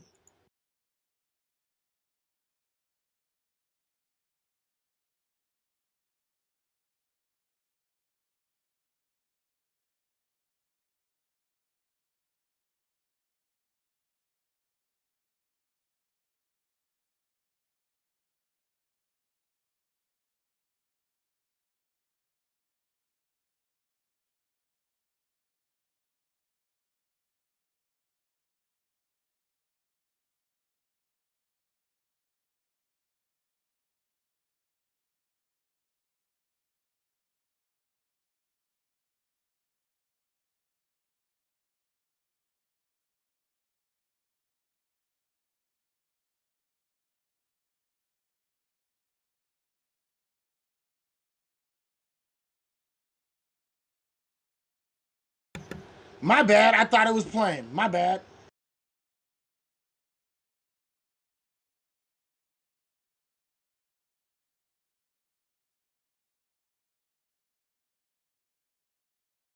My bad. I thought it was. Yeah, I thought it was playing. I apologize. That was my bad. Hold on one second. My bad. That was completely my bad. Watch this. Motherboard report finds shot spotter. You heard that right. Shot spotter is altering evidence at cops' request. So let me give you some background on this. There's a court filing reviewed by Motherboard, analyst for this company called Shot Spotter. This is a surveillance system that uses hidden microphone sensors to detect gunshots in open areas. If gunshots go off, the sensors go off and alerts law enforcement, okay? Already seems quite intrusive, right? Some of these requests made by police are grasping for evidence that supports their narrative of events. So literally they are being accused of changing the data to support their narrative of a criminal action. On May 31st, I'm gonna give you some details. On May 31st, last year, 25-year-old Safarian Herring was shot in the head and dropped off at St. Bernard Hospital in Chicago by a man named Michael Williams. He died 2 days later. What a tragedy, right? Horrible tragedy. Chicago police eventually arrested the 64-year-old Williams and charged him with the murder. Williams maintains that Herring was hit by a drive-by shooting. A key piece of evidence in the case is video surveillance footage showing Williams' car stopped on the 6300 block of South Stony Island Avenue at 11:46 p.m. It's important to remember that. The time and location where police say they know Herring was shot. How did the police know this, according to them? How did they know exactly where Mr. Herring was shot? How did they know where the shooting took place? That night, 19 shot spotter sensors detected a percussive sound at 11:46 p.m. and determined the location to be 5700 South Lakeshore Drive, a mile away from the site where prosecutors say Williams committed the murder. According to a motion filed by Williams' public defender, the company's algorithms initially classified the sound as a firework. That's what it was initially identified as, a firework. That weekend had seen widespread protest in Chicago in response to George Floyd's murder, and some of those protesting lit fireworks. So the technology literally said, we're classifying this as a firework. But after the 11:46 p.m. alert came in, a shot spotter analyst manually overrode the algorithms and reclassified the sound as a gunshot to fit his narrative, to fit the case. Then months later, and after post-processing, tampering with evidence, another shot spotter analyst changed the alert's coordinates to a location on South Stony Island Drive near where Williams' car was seen on camera. They manipulated what the technology said was a gunshot. Technology said these were fireworks. They said, no, we're gonna override it and tell the system it was gunshots. Another analyst comes in at the request of the law enforcement officer or agency, and they then change the location. No, it wasn't over here. The machine got it wrong. The technology is incorrect. It was actually over here. It just happens to be where Williams was at, according to what they deemed to be true. Here are details from the shot spotter alert showing the sound was manually reclassified from a firecracker to a gunshot. Put that graphic up, there it is. It keeps the record, it shows it. The prosecutors eventually withdrew their shot spotter evidence against Williams to avoid a Fry motion. That's your scientific basis of evidence motion. A request for the judge to examine and rule on whether a particular forensic method is scientifically valid. Motherboard discovered an unsettling pattern for this technology, currently already used in over 100 cities. That's a whole lot of tampering with evidence, and I don't see no damn body going to jail. And people wonder why the fuck black folks is fighting for so much justice, right? These people have it so down to a science, so far down to a science that they're tampering with evidence, they're killing people, they're going out here fucking accosting folks and a whole bunch of other shit, and no police officers are ever fucking getting in trouble. This is problematic. This is problematic. And I want y'all to be understanding of this shit, because this is a whole lot of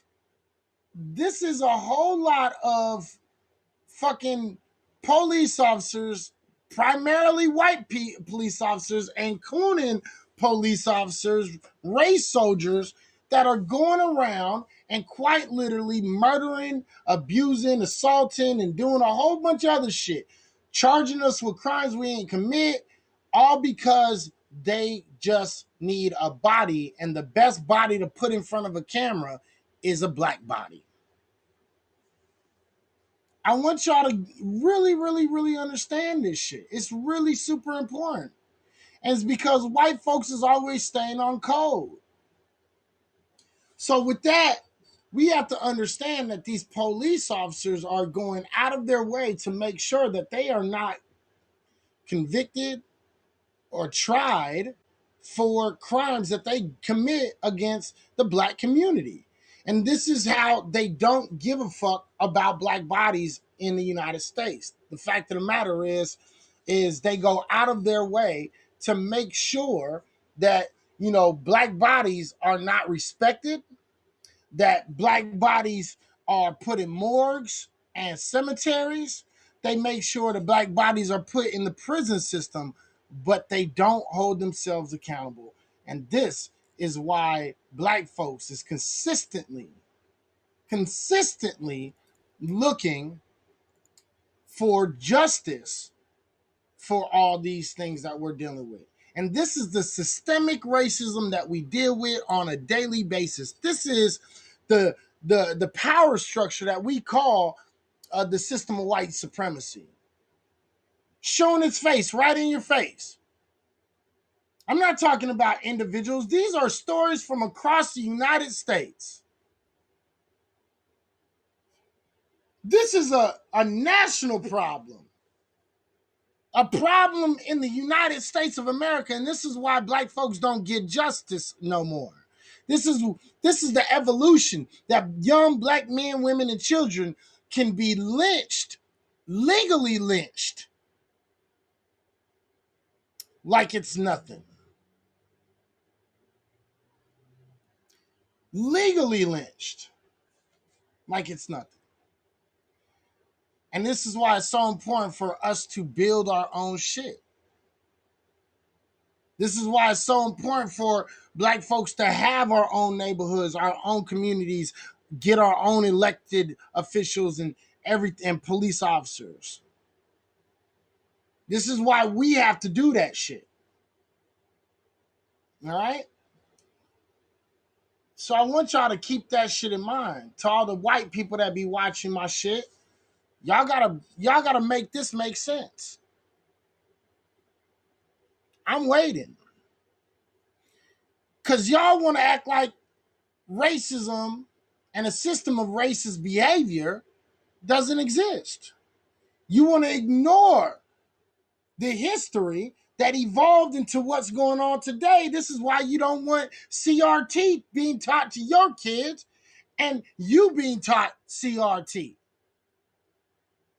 Because as long as you can sit here and deny it, what you get to do is you get to sit around and you get to act like you're just making this shit up. You get to make excuses. Like the white man that came into my shit earlier today before he got blocked. You get to make excuses. Meanwhile,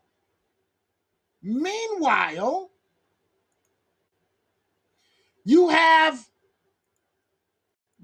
white supremacist gangs who are just now getting indicted for their white supremacist gang activity. The biggest gang investigation in the history of Georgia, a southern state, yielded over 80 indictments, 77 of them white supremacist. They are called the Ghostface Gangsters, okay? Now, they are reluctant to call them white supremacist gangs. They keep using terminology like gangsters and street gang.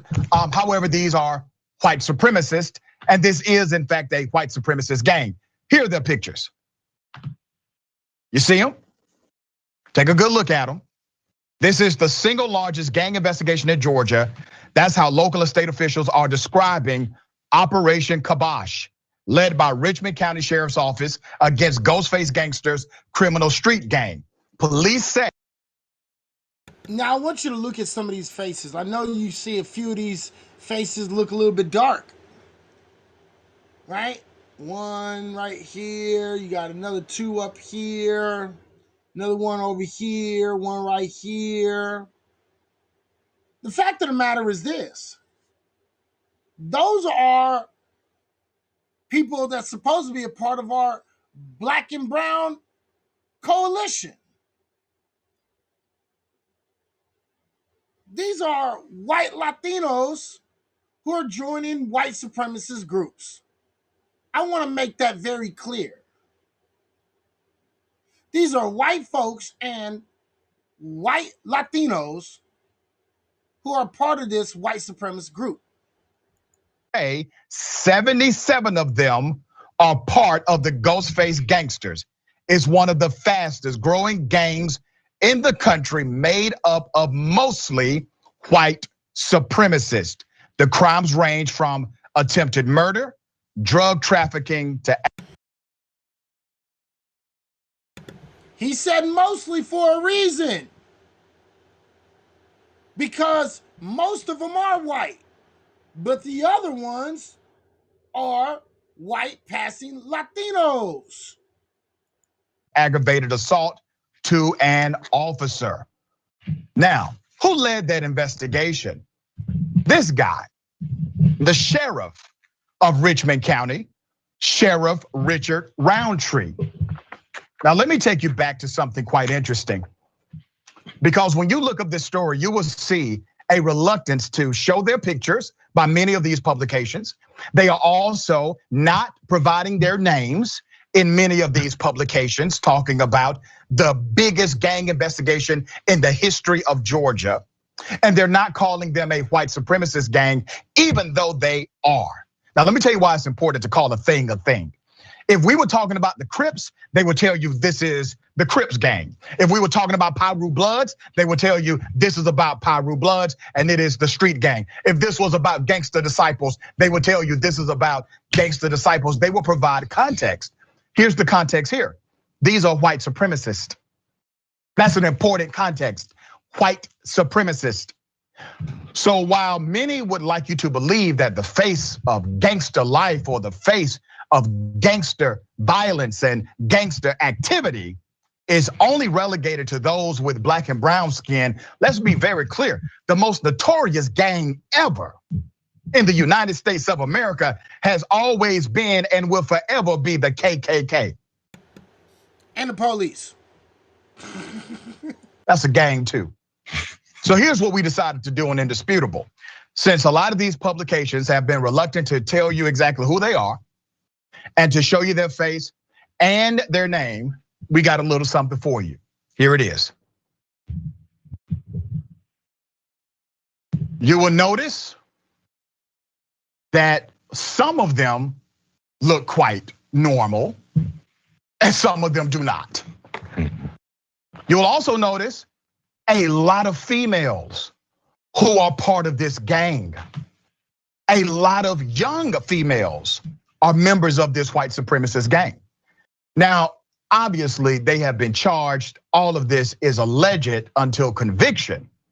But wow, look at the number of white females who are members of this white supremacist gang.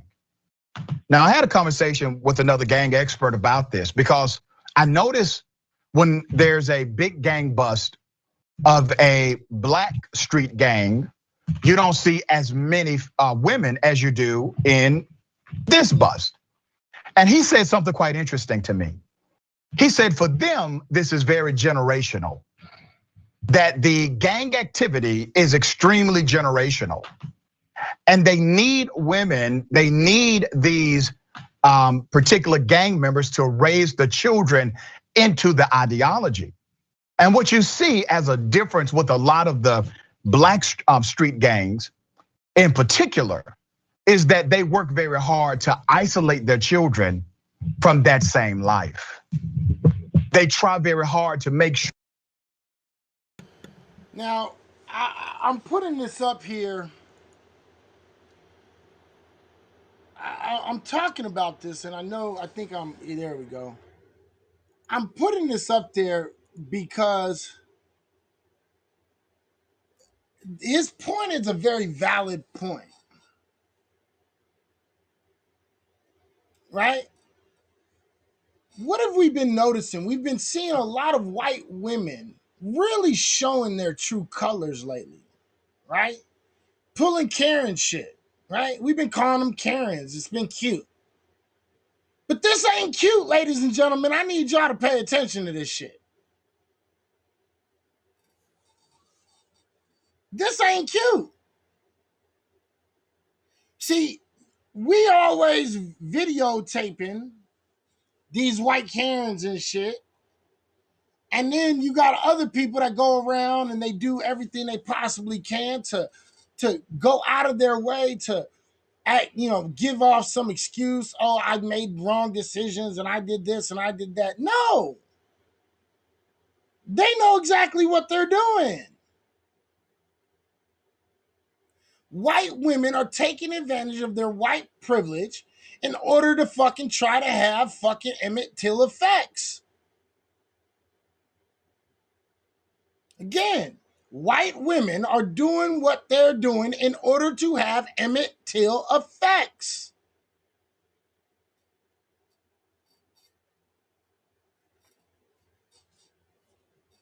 But yet y'all want to give everybody a chance. Y'all want to give people passes. Oh, but she's a female. You shouldn't talk to her like that. That's not right. You can't talk about females like that. You got to be a little bit more open-minded. They're women. They're not dangerous. Yes, they are. White supremacist women are more dangerous than white supremacist men. Yeah, I said it. But yet, y'all Negroes is out here consistently trying to get with these white women. You know, you got your young Pharaoh types out there trying to get with these white women. Catch a little fame. Catch a little money. Go get you a foreign or a white lady. And all of a sudden,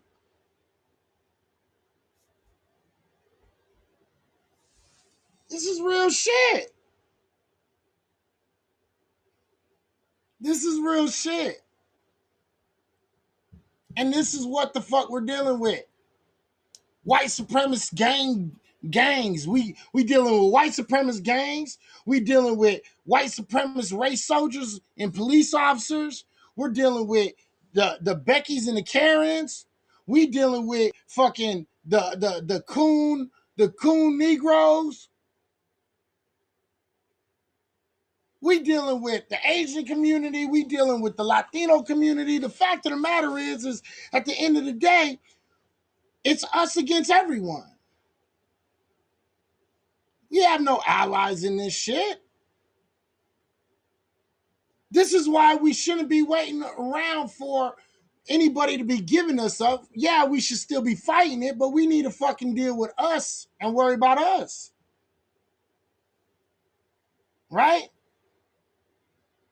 We need to worry about us.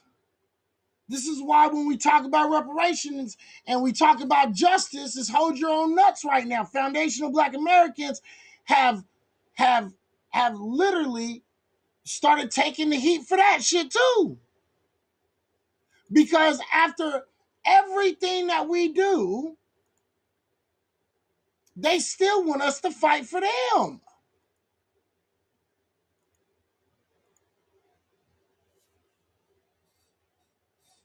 But yet we get smacked in the face. This seems like it's what ADOS FBA individuals keep on having to deal with. But yet y'all want to sit around fighting for everybody's right but your own. You too busy out there fighting for LGBTQ. You so busy out there fighting for anti-Asian hate while they demonize you. You out here trying to make a black and brown coalition. Meanwhile, they join in white supremacist groups because they don't like you.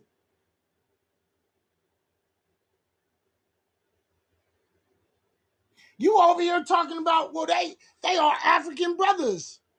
Meanwhile, they attacking you.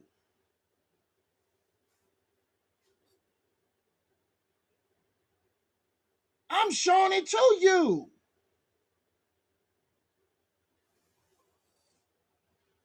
This is the type of shit that we talking about. This is the type of shit that we are demanding justice for. So we need to go out of our way to get this justice, but we need to do everything that we possibly can. And in my personal opinion, I'm not gonna lie, I think that fucking our elders did not prepare us for this. And these youngsters, because our elders didn't prepare us for the evolution of racism, a lot of us are not able to fucking properly teach our kids what this evolution looks like. And then what happens is we ultimately become victims to the evolution of racism, white supremacy, because we're so busy pointing fingers at each other. We're so busy trying to be chiefs and not Indians because you want to be a leader of something, instead of playing your part like you're supposed to play your part.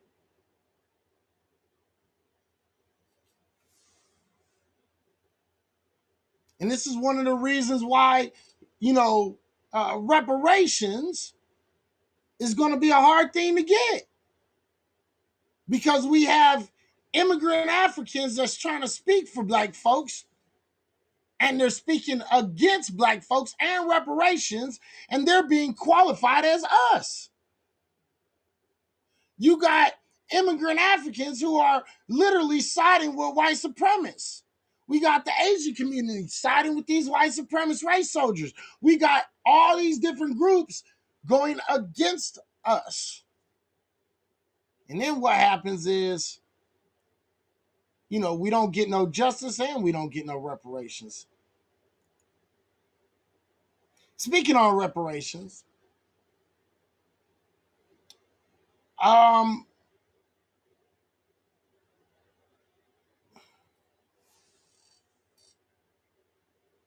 you may have a point. However, the younger ones seem to be dismissing race altogether. Yeah, because our parents taught us that and we taught them that. That's why.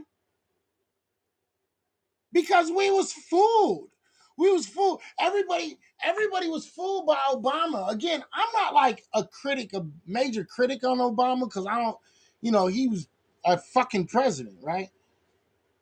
But the thing was, it was like, y'all motherfuckers thought, racism ended when Obama went to fucking office.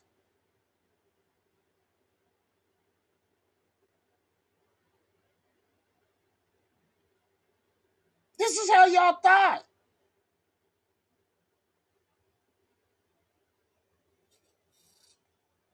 So we got Mark Lemoyce Hill doing an interview with the sister from ADOS.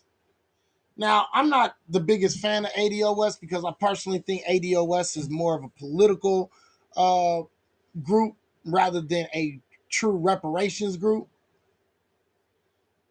I don't necessarily agree with the way that they're going about getting reparations per se, but I do agree with them when it comes down to receiving reparations. So we're going to listen to a little bit of this interview with this sister and Mark Lemoyce Hill for a second. And we're gonna finish up and we're gonna talk about we're gonna wrap this all up. Join us here on Black News tonight. Yvette, thank you so much for joining me. Thank you for having me, Mark. I appreciate it. Talk to me first of all about the current reparation policy proposals that are on the table. We see locally based things like in Evanston, Illinois. We see conversations about broader proposals. What's your sense of what the current policy landscape is? Well, I see Evanston actually as a problem because what you see is that there were money suggested for reparations, like $250K, but that money, first of all, is a pittance. And I actually agree with her on this. And I'm going to see if she catches the point. The real problematic portion of this town that claims they're going to give out reparations. We're going to wait to listen to see if she gets the real biggest problem with that. It's hardly anything. And second of all, it was merely a suggestion.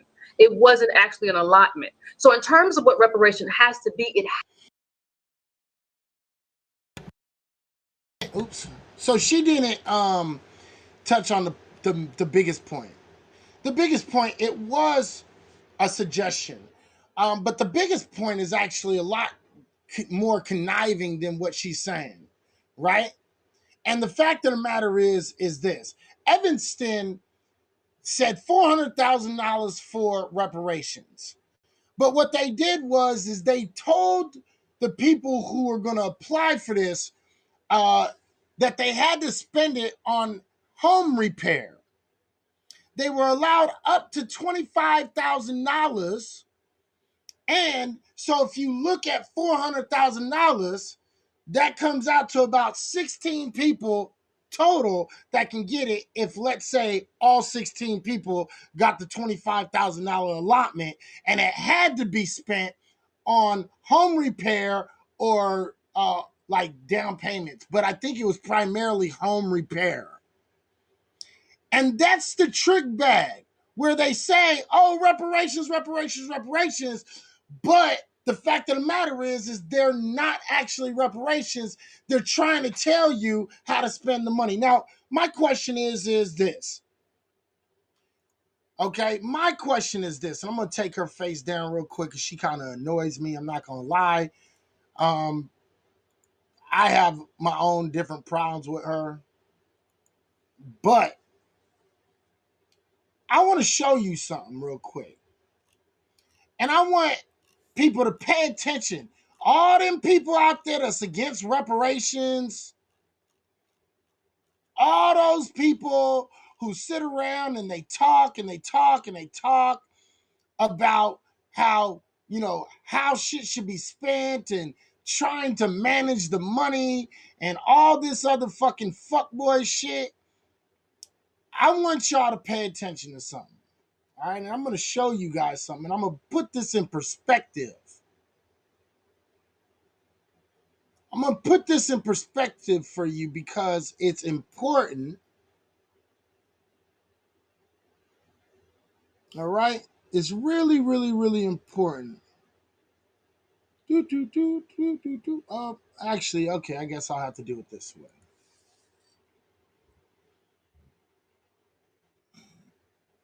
All right? I think. And this is it. So I'm going to bring your attention to this. There it is, right there. All right, so what I'm going to do is I'm going to put something on the screen real quick, and I want y'all to pay attention. And for all the white folks who have an issue with reparations, I want you to explain this. Okay?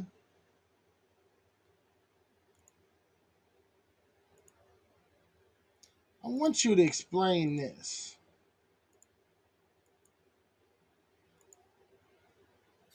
This is an ongoing study on reparations in the United States. And these reparations are counted from the 1700s all the way to current times. And I want you to pay attention. This is the 1700s. 1, 2, 3, 4, 5 in the 17. None given in the 1800s, 1900s. 1, 2, 3, 4, 5, just for half a century. Then the next reparations, 1, 2, 3, 4, 5. Then the next one, 1, 2, 3. 1, 2, 3, 4, 5, 6, 7, 8, 9, 10. And then more from 1990 to 2000. These are 20-year spans. You know what I mean? There's at least 50 different occurrences going all the way up to 2019. Here's 2019. Here's 2020. 2021. For all those who are against reparations, and you can find this article yourself. Again, this is UMass Amherst. And you can see for yourself about the reparations that's been given out in this country, but yet all of those reparations went to every single fucking group out here except for black folks. Every single one of these are to groups, all except black folks. I ain't heard not one white person complain about none of these fucking reparations. And there's a PDF that goes even deeper into these reparation cases. It's a 20 fucking pages. Going deeper and diving deeper into the reparations conversation. Going all the way to 2021. I want y'all to pay attention to this shit. 2021, 2021, 2021, 2021, 2021. Look at this. Jesuits, they got reparations. Some church got reparations. Okay? This is what I'm talking about. I want y'all to pay attention to this shit. All right? California just gave out 7.5 million to people who were sterilized during eugenics. I ain't heard nobody talk no shit or fucking complain about these. Y'all ain't talking about, oh, I didn't commit any eugenics. I don't hear none of those arguments. I didn't oppress Jesuits. I don't hear none of those arguments. None. Why should I have to pay for it? I don't hear that. Why should I, out of my tax money, have to be paid that shit? None. None of these arguments. None of the arguments on how they gonna spend the money. None. Not a single nail one of them. You're not asking how you gonna spend it. Well, you should get some financial literacy first before you get some. You should get education. You should get this. You should get none. Nobody's fucking making these same fucking excuses for any other groups. Native indigenous people, the Jesuits, different churches, motherfucking fucking Georgetown University, Princeton, fucking none of these motherfuckers. A whole bunch of native indigenous groups. Japanese internment camps, when they got their reparations, did you ask fucking what they were going to spend their money on? Nope. Did you bitch about how much it would come out of your pocket? Nope.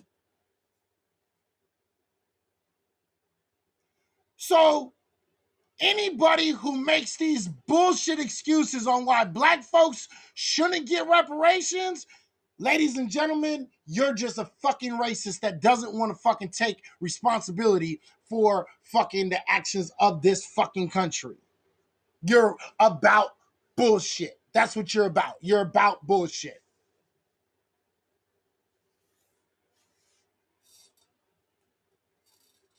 And the funny thing about it is this.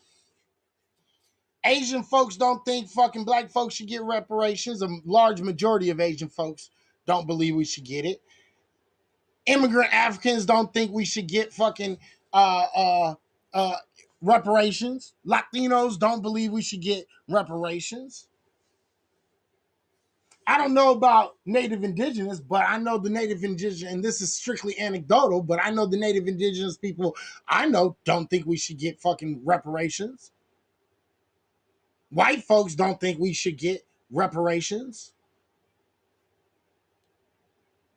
This shit matters. This matters.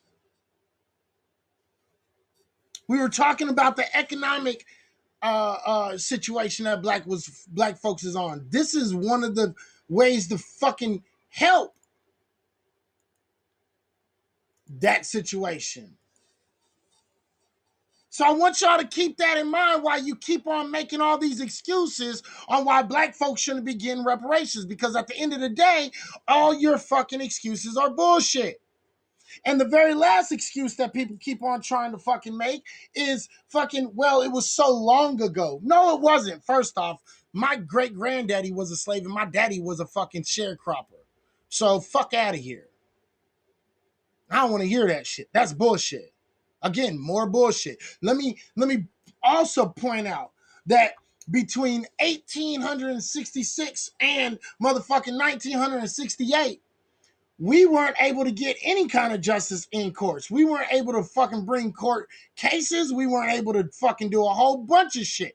We had to turn to white folks to get those motherfucking things changed, like Brown versus the Board of Education and motherfucking getting fucking that shit. We had to ask white folks.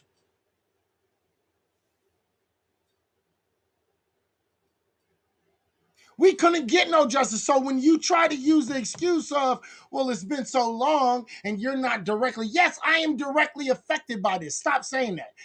Too long, it doesn't matter. We weren't able to get justice back then because the courts wouldn't allow it. We were not looked at as citizens. We were not given the same respect as citizens. So the whole "it was so long ago" argument is out the fucking window. Let's keep on going. Has to be a national project because it was America that did this. It wasn't just local communities, it was America. And so we have to start at the federal level, and we can do local ordinances like we've seen, or we're going to see in Louisville and other places, but we can't allow people to kind of skirt this issue and do articles and say, well, we're doing a great thing, we're doing this thing in Evanston. And when you look at Evanston, it's not reparations, it's just a suggestion. We need real money, real wealth, because wealth was plundered and wealth must be repaid. So talk to me about that claim right there. Wealth is plundered, wealth must be repaid. That is the fundamental argument of reparations for most folk, myself included.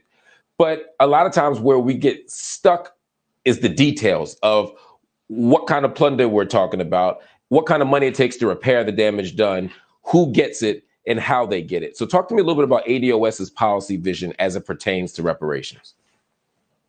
Well, ADOS, the ADOS Advocacy Foundation, we are committed to cash payments. And we are committed to cash payments to a specific group of people, right? And those are American descendants of slavery. Now, we have a transformative Black agenda that includes all Black people.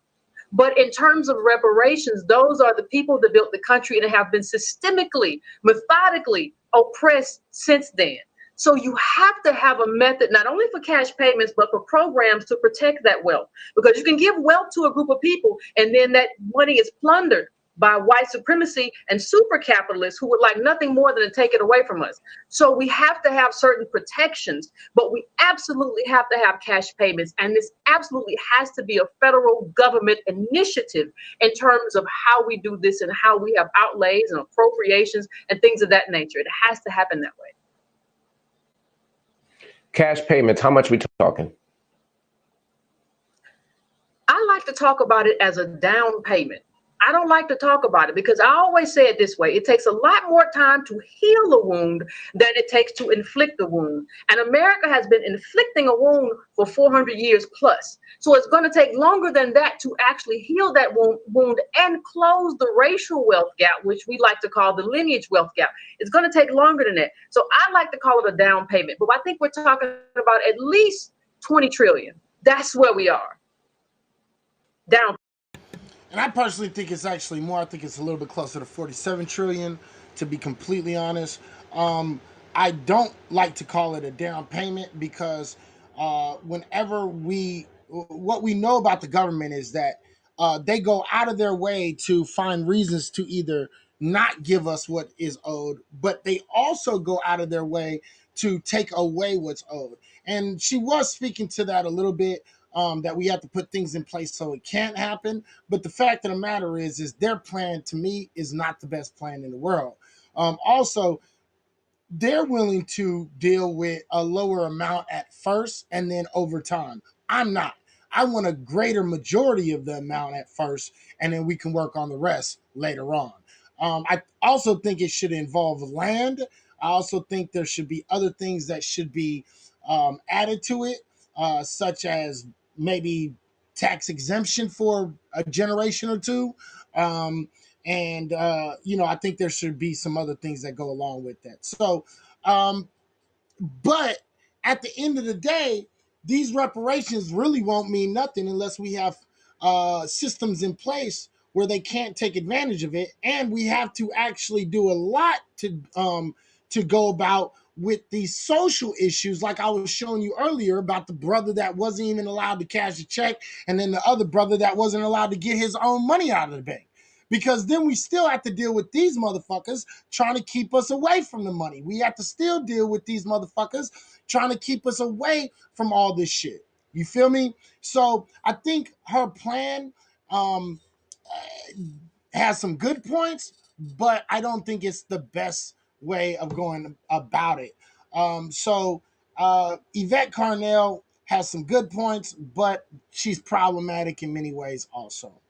So if you want to go check out the rest of that interview, you can. It's on BNC News on YouTube, with Mark Lemoyce Hill.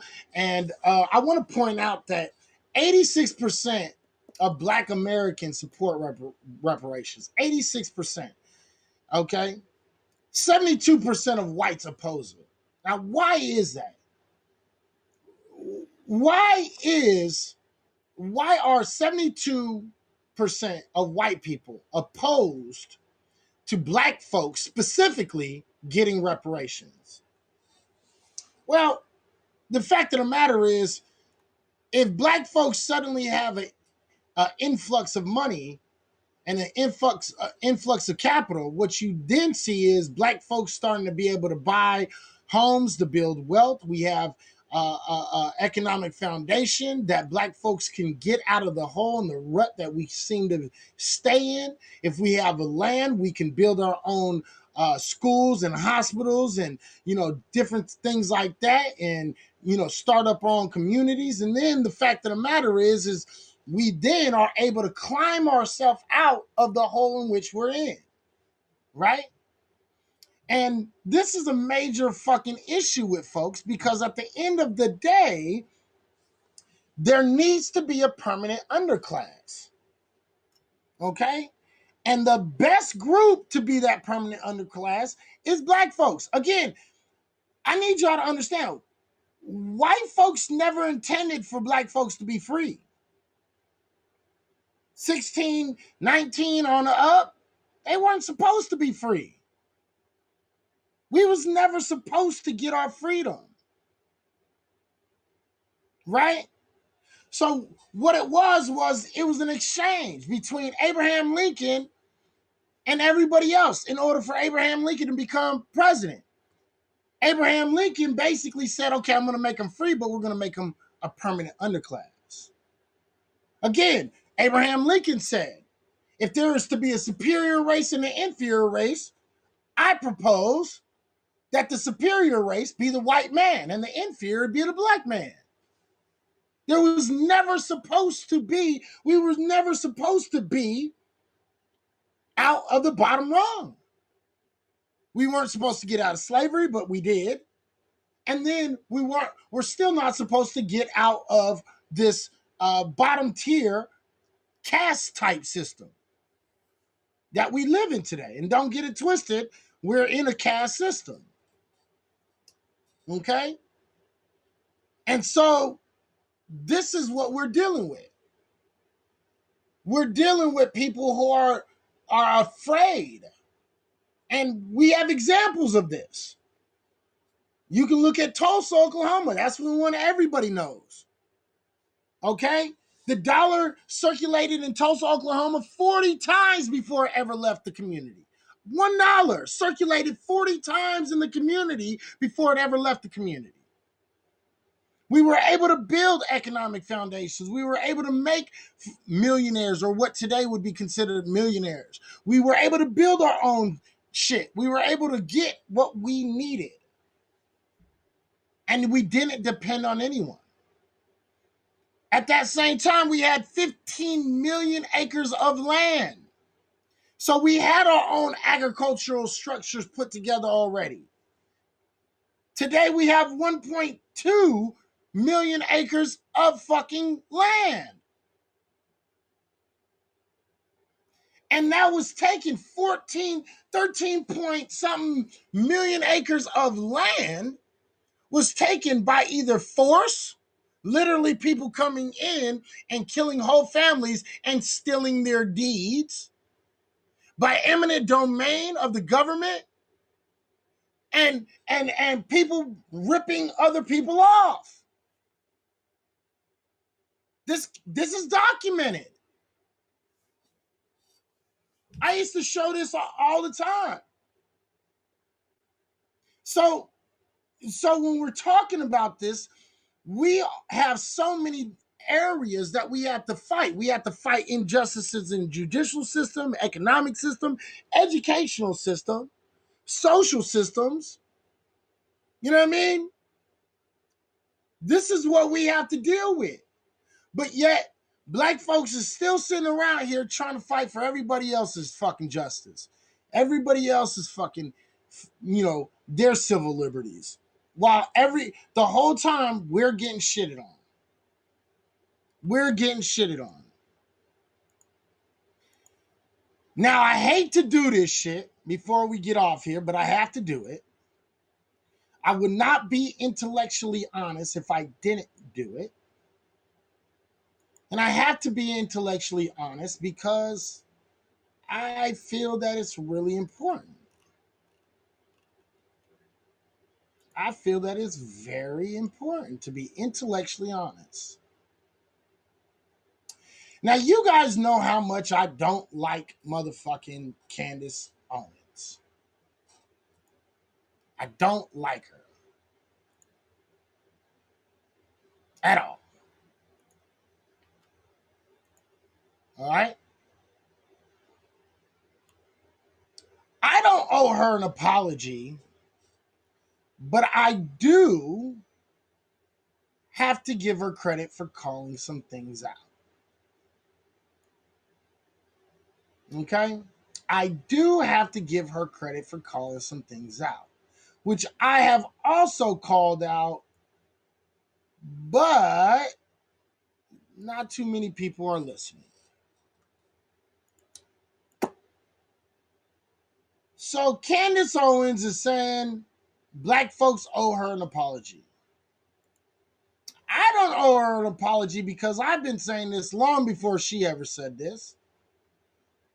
But black folks, and she's still a dummy. She's still a dummy. But I have to say, Candace Owens was right and is right about the Democratic Party. All right? Now, y'all know I ain't no righty. I ain't no right-wing person. I don't get down with that. I don't get down with left wings. But she had said a while back that the Democrats are trying to replace the black community with a bunch of immigrants and to get these immigrants into the Democratic voting bloc. And I have to say she was right about it because I've been saying the same thing. So how could I call her fucking wrong? How can I say she's wrong when I've been saying the same thing? And so Candace Owens deserves a little bit of respect. Not much. Not much at all. Because she's, as much as she might be right on this, she is still a victim of this. Because she's going with the right. And I've told y'all, black folks should not be Democrats nor Republicans. You should be independents at best. Black folks should not be, Democrats or Republicans. And that's where I think what she's saying, she's right, but she's still wrong because she's being used as a token against black folks. So she's still fucked in the head. Right? She's still fucked in the head. But her comment is right that the Democratic Party is trying to replace the black vote with migrant immigrant voters. The Latino base and the Asian base. Primarily. Oh yeah, and the immigrant African base. Primarily. Okay? Now, outside of this right here, this bitch is still a dumbass. She's still a fucking idiot. And, it is what it is. But this she was right on. And I have to be, I go in a lot on Republicans. I go in a lot on, right-wing individuals. And, this is one of the times that I have to give it to her where she was right. And the Democrats are taking advantage of black voters, taking advantage of black folks as a whole. So kudos to Candace. You got one thing right. Out of all the dumb shit you've said, good job. You fucking idiot. All right. So that's about as much credit as she gonna get from me. That's about it. I can't stomach to give her more credit than she deserves. And so this is her credit. And that's what I'll give her. All right. So with that being said, let me wrap this kind of up a little bit. Because it's 12. Been on here for 3 hours. So it's all right. Let me kind of start, calling this what it is. The fact of the matter is this, ladies and gentlemen, there's a lot of problems, and we need to get our fucking minds right. As young black men and women bringing up these next generation of kids, we need to make sure that we're teaching them proper history.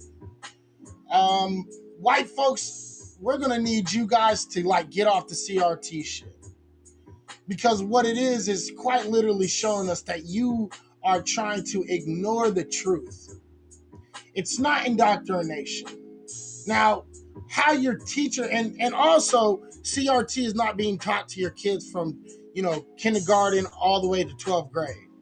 Now, how teachers decide to fucking teach about racism is a whole different conversation. And that's what a lot of white folks are not understanding the distinction in. The distinction is this. Your kids are being taught history by a lot of people who are actually understanding history a lot better. and you don't want that history to come out. And you need to stop with that shit. You don't get to just ignore something away. That's not the way the world works. Okay? It's not ideological. It's not teaching you anything. If you don't understand critical race theory, I would say go take a class on it. Okay? Because you make every single excuse to go off here and not learn about the truth. In order for you to deny justice to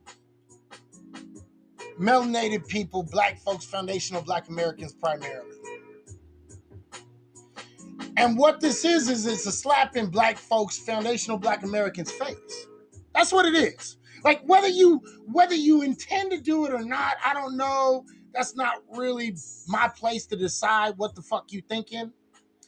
But it's a smack in black folks' face, primarily foundational black Americans, when you want to sit around and try to act like your kids are being indoctrinated. Look, the fact of the matter is in this country, starting with the foundation of this country, continuing with the economics, the education, and the motherfucking judicial system in this country, there's inherent racism that is built into these systems, period. No ifs, no ands, no buts. And that is what CRT does. It examines the inherent racism inside the system. Now, just because you recognize the fact that the system was created by you, so in turn, the system that we're sitting in, the system of white supremacy is created by you, doesn't mean you get to act like that's wrong. It's not wrong. It's not wrong to point out facts. White people love to point out facts. You love it. You love to point out the fact that fucking black on black crime is a problem. And you love to point out that fucking, black people have the highest rates of what is it called? Abortion, highest abortion rates and highest single mother rates and things like. You love to say these things. That is quintessentially critical race theory on black folks. That's literally what it is. You don't have a problem with that. You don't have a problem telling black folks they can be racist and how they're racist. That is literally critical race theory. That's what that is. It's just critical race theory against black folks. You have no problem with that. So if you have no problem with that, then stop being hypocritical and acting like you got a problem with critical race theory being taught. Because clearly you don't understand what the fuck critical race theory is. And you're just trying to avoid taking responsibility. And what that does is when you don't want the proper fucking history being taught in school is you don't want to take responsibility for the actions that you have had and continue to have. And that needs to stop. It needs to stop. So today's show has been about hypocrisy. Today's show has been to show the hypocrisy in a white supremacy system that we live in, that is continuously attacking, belittling, and shitting on foundational black Americans in this country. Meanwhile, at the same time, quite literally doing CRT against black folks, but then turning around and acting like CRT is some sort of indoctrination, and then trying to play it off about playing, oh, well, it's a Marxist ideal. Fuck out of here, you dumbass. You don't have a problem with critical thinking, do you? Well, critical thinking was created by Karl Marx and what's his name? What the fuck is that other motherfucker's name?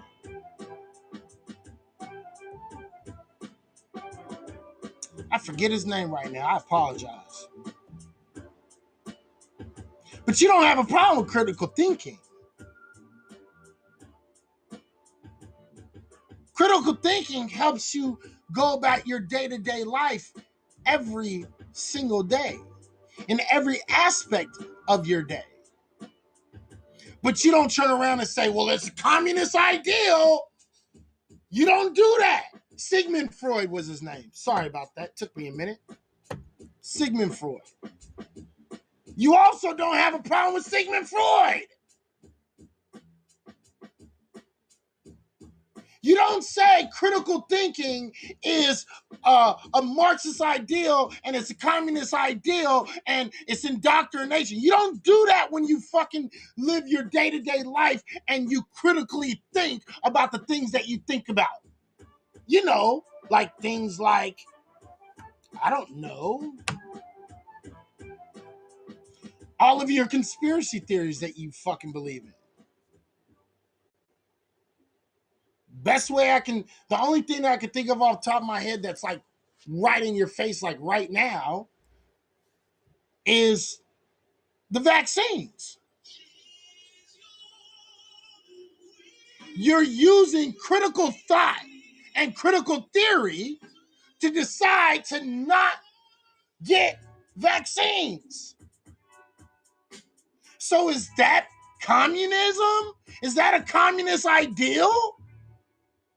No, it's not. You don't think it is. Of course not. Because you understand that critical thinking is very important and you should critically think about what you put in your body. Makes sense, right?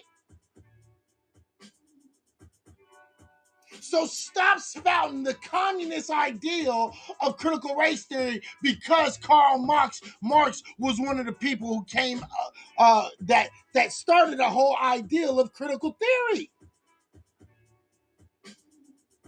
Because you use critical theory every single day. It's a bullshit argument. Stop using these arguments. They're fraudulent as fuck. And you're indoctrinating yourself when you go against things like critical race theory. You're indoctrinating yourself when you listen to these bullshit excuses that make no sense. Not only that, but quite literally, you're making yourself look like an idiot. Because you don't have any idea of what the fuck you're talking about.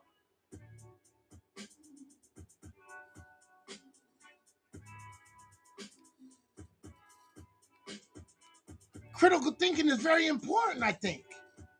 In my life, critical thinking is very important.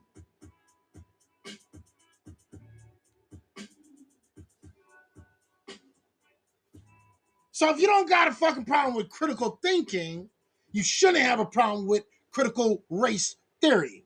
If you don't have a problem fucking telling black folks and being critical on black folks about all their problems and all their fucking, if you don't have a problem with telling black folks that they racist, if you don't have a problem telling black folks about black on black crime, if you don't have a problem with all of these things, you really don't fucking have shit to say to me about critical race theory.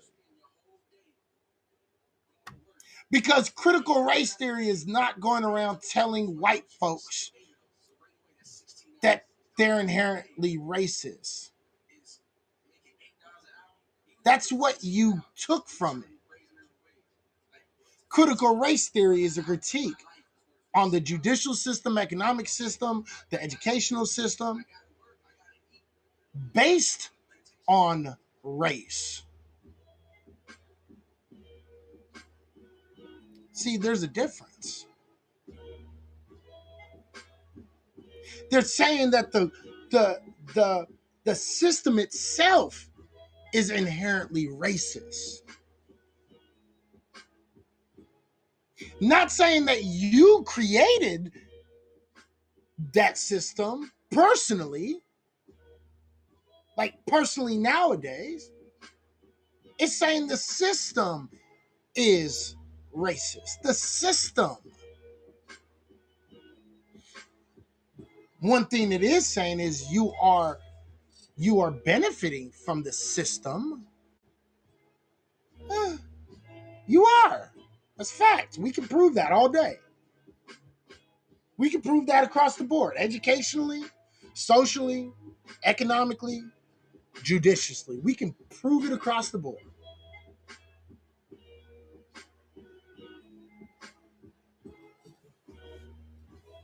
And you benefit from it. So you're going to have to fucking, get out of your feelings. If you're feeling a little bit of guilt, a little bit of white guilt, because you now recognize the fucking atrocities that your forefathers fucking committed on fucking foundational Black Americans in this country, if you feel a little bit guilty, don't worry about it. That's a normal feeling. It's called empathy. I understand that that's a hard thing for white folks to catch on to. Don't get me wrong. I get it. You've never had to have empathy before. I understand. It's an odd feeling. It's one of those things that it's kind of cringy. Kind of makes your stomach queasy a little bit. I get it. That's called empathy. See, a lot of white folks sit around here talking about, I have empathy for the Black community. Do you?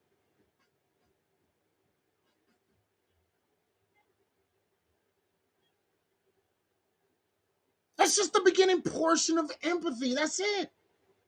That feeling you have in your gut, damn, that shit is fucked up, man. The shit that they fucking been through, this shit is fucked up. We really need to fucking change. That's the beginnings of empathy. I know it's a fucking alien feeling, but trust me, you'll live.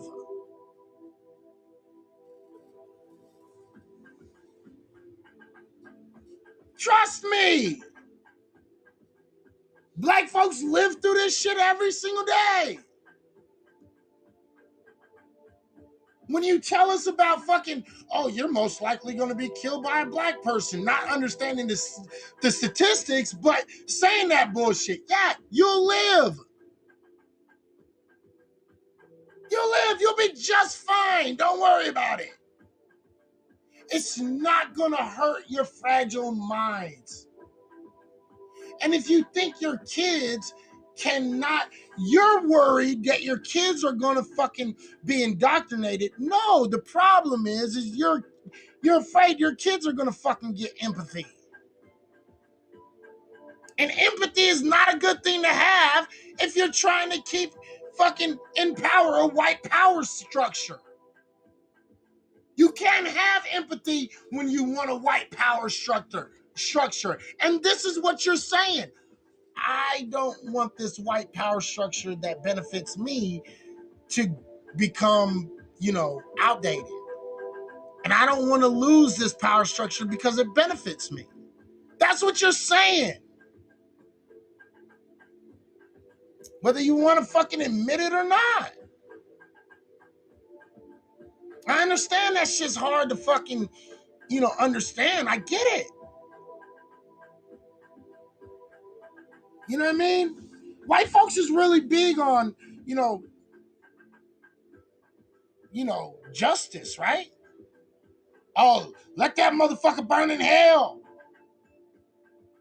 To the gas chamber he go. You guys are all about motherfucking making sure people pay for their sins and their crimes and fucking making sure they fucking serve their time and all this other shit. But yet, when the court has found a ruling of your history, you don't want to take responsibility. I would urge people to go and start doing a little bit more reading. If you need anything to help you get books for a cheaper price, if not free, you let me know. You want to read up more on critical race theory and you got time and you want the books, I got you. I'll send you those. You can learn about it yourself. You know what I mean? Black folks, you guys already know I always got you, so you guys can always get this information. All you got to do is tell me. Look, at the end of the day, ladies and gentlemen, man, foundational Black Americans, we have to worry about ourselves. And that's no slide to any other group. It's no slide to anybody. The fact of the matter is, all of you guys already do it. White folks do it. White folks patron white businesses. Middle Easterns patron Middle Eastern businesses. Mexicans patron Mexican businesses. Asians patron Asian businesses. There's not a problem with this shit that I'm talking about until it comes to black folks. That is the hypocrisy. When black folks say, hold your own fucking nuts. When black folks say, look, man, I ain't got the energy to be fighting for you. You want to turn around and call black folks racist. Why? You don't want justice for us.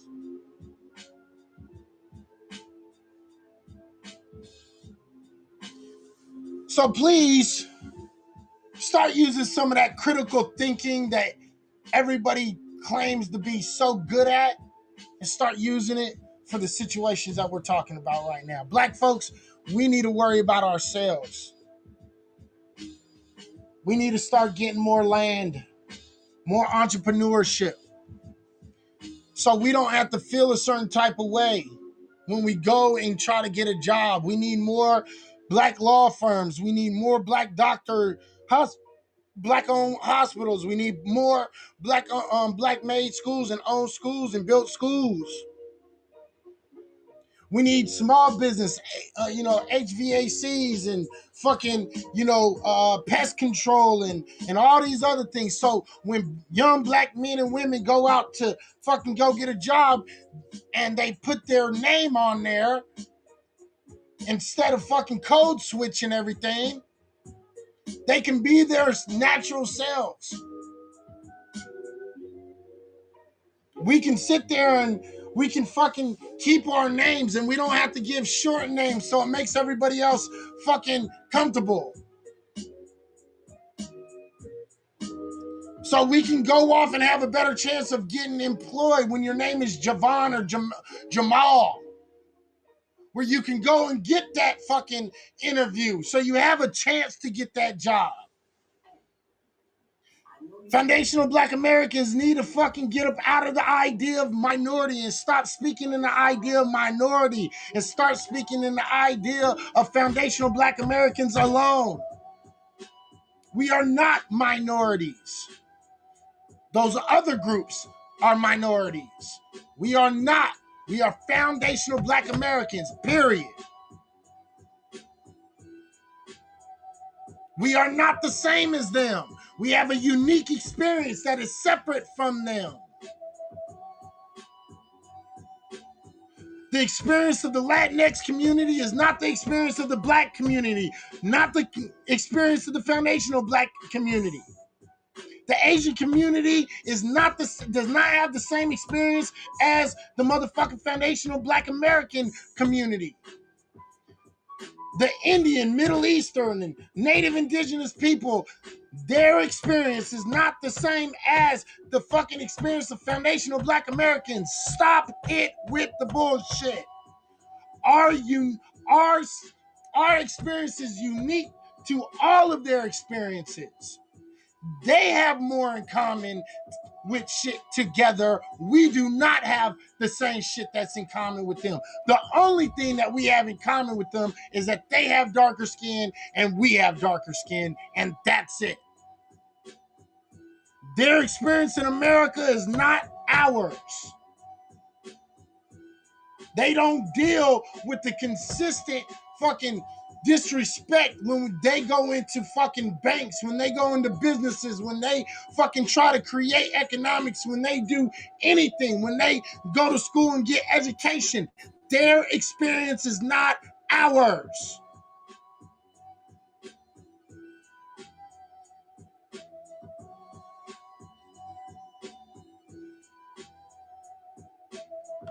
We are not people of color.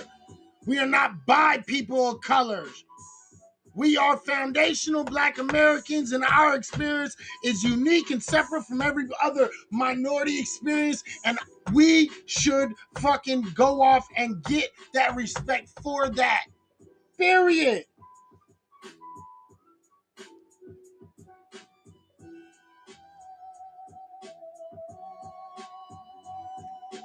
So with that being said, I appreciate your time, your energy. I appreciate you listening to those who were able to stay and listen. To those who listened and paid attention, I appreciate your time, your energy. Without you, there is no me. Special shouts out to the people who gave out the 3 awards today. Blazing, Ali, and Rafa. Thank you again for the awards. If you want to help donate to make sure I can keep on putting this information out here and bringing you guys some knowledge that maybe you didn't know, maybe you needed evidence for, maybe you needed better arguments for, please donate to the Cash App, $ reality check virtual radio 2.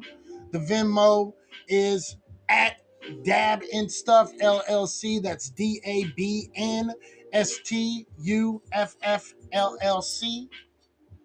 Please donate. I could definitely fucking use it. I would definitely appreciate it because I go through a lot and spend a lot of money and time. And time is not free. Time is the most precious thing that we all have. So please think about donating. You know what I mean? Whatever you can. We will be back next Wednesday. Rob should be here next Wednesday. So we should be back next Wednesday. And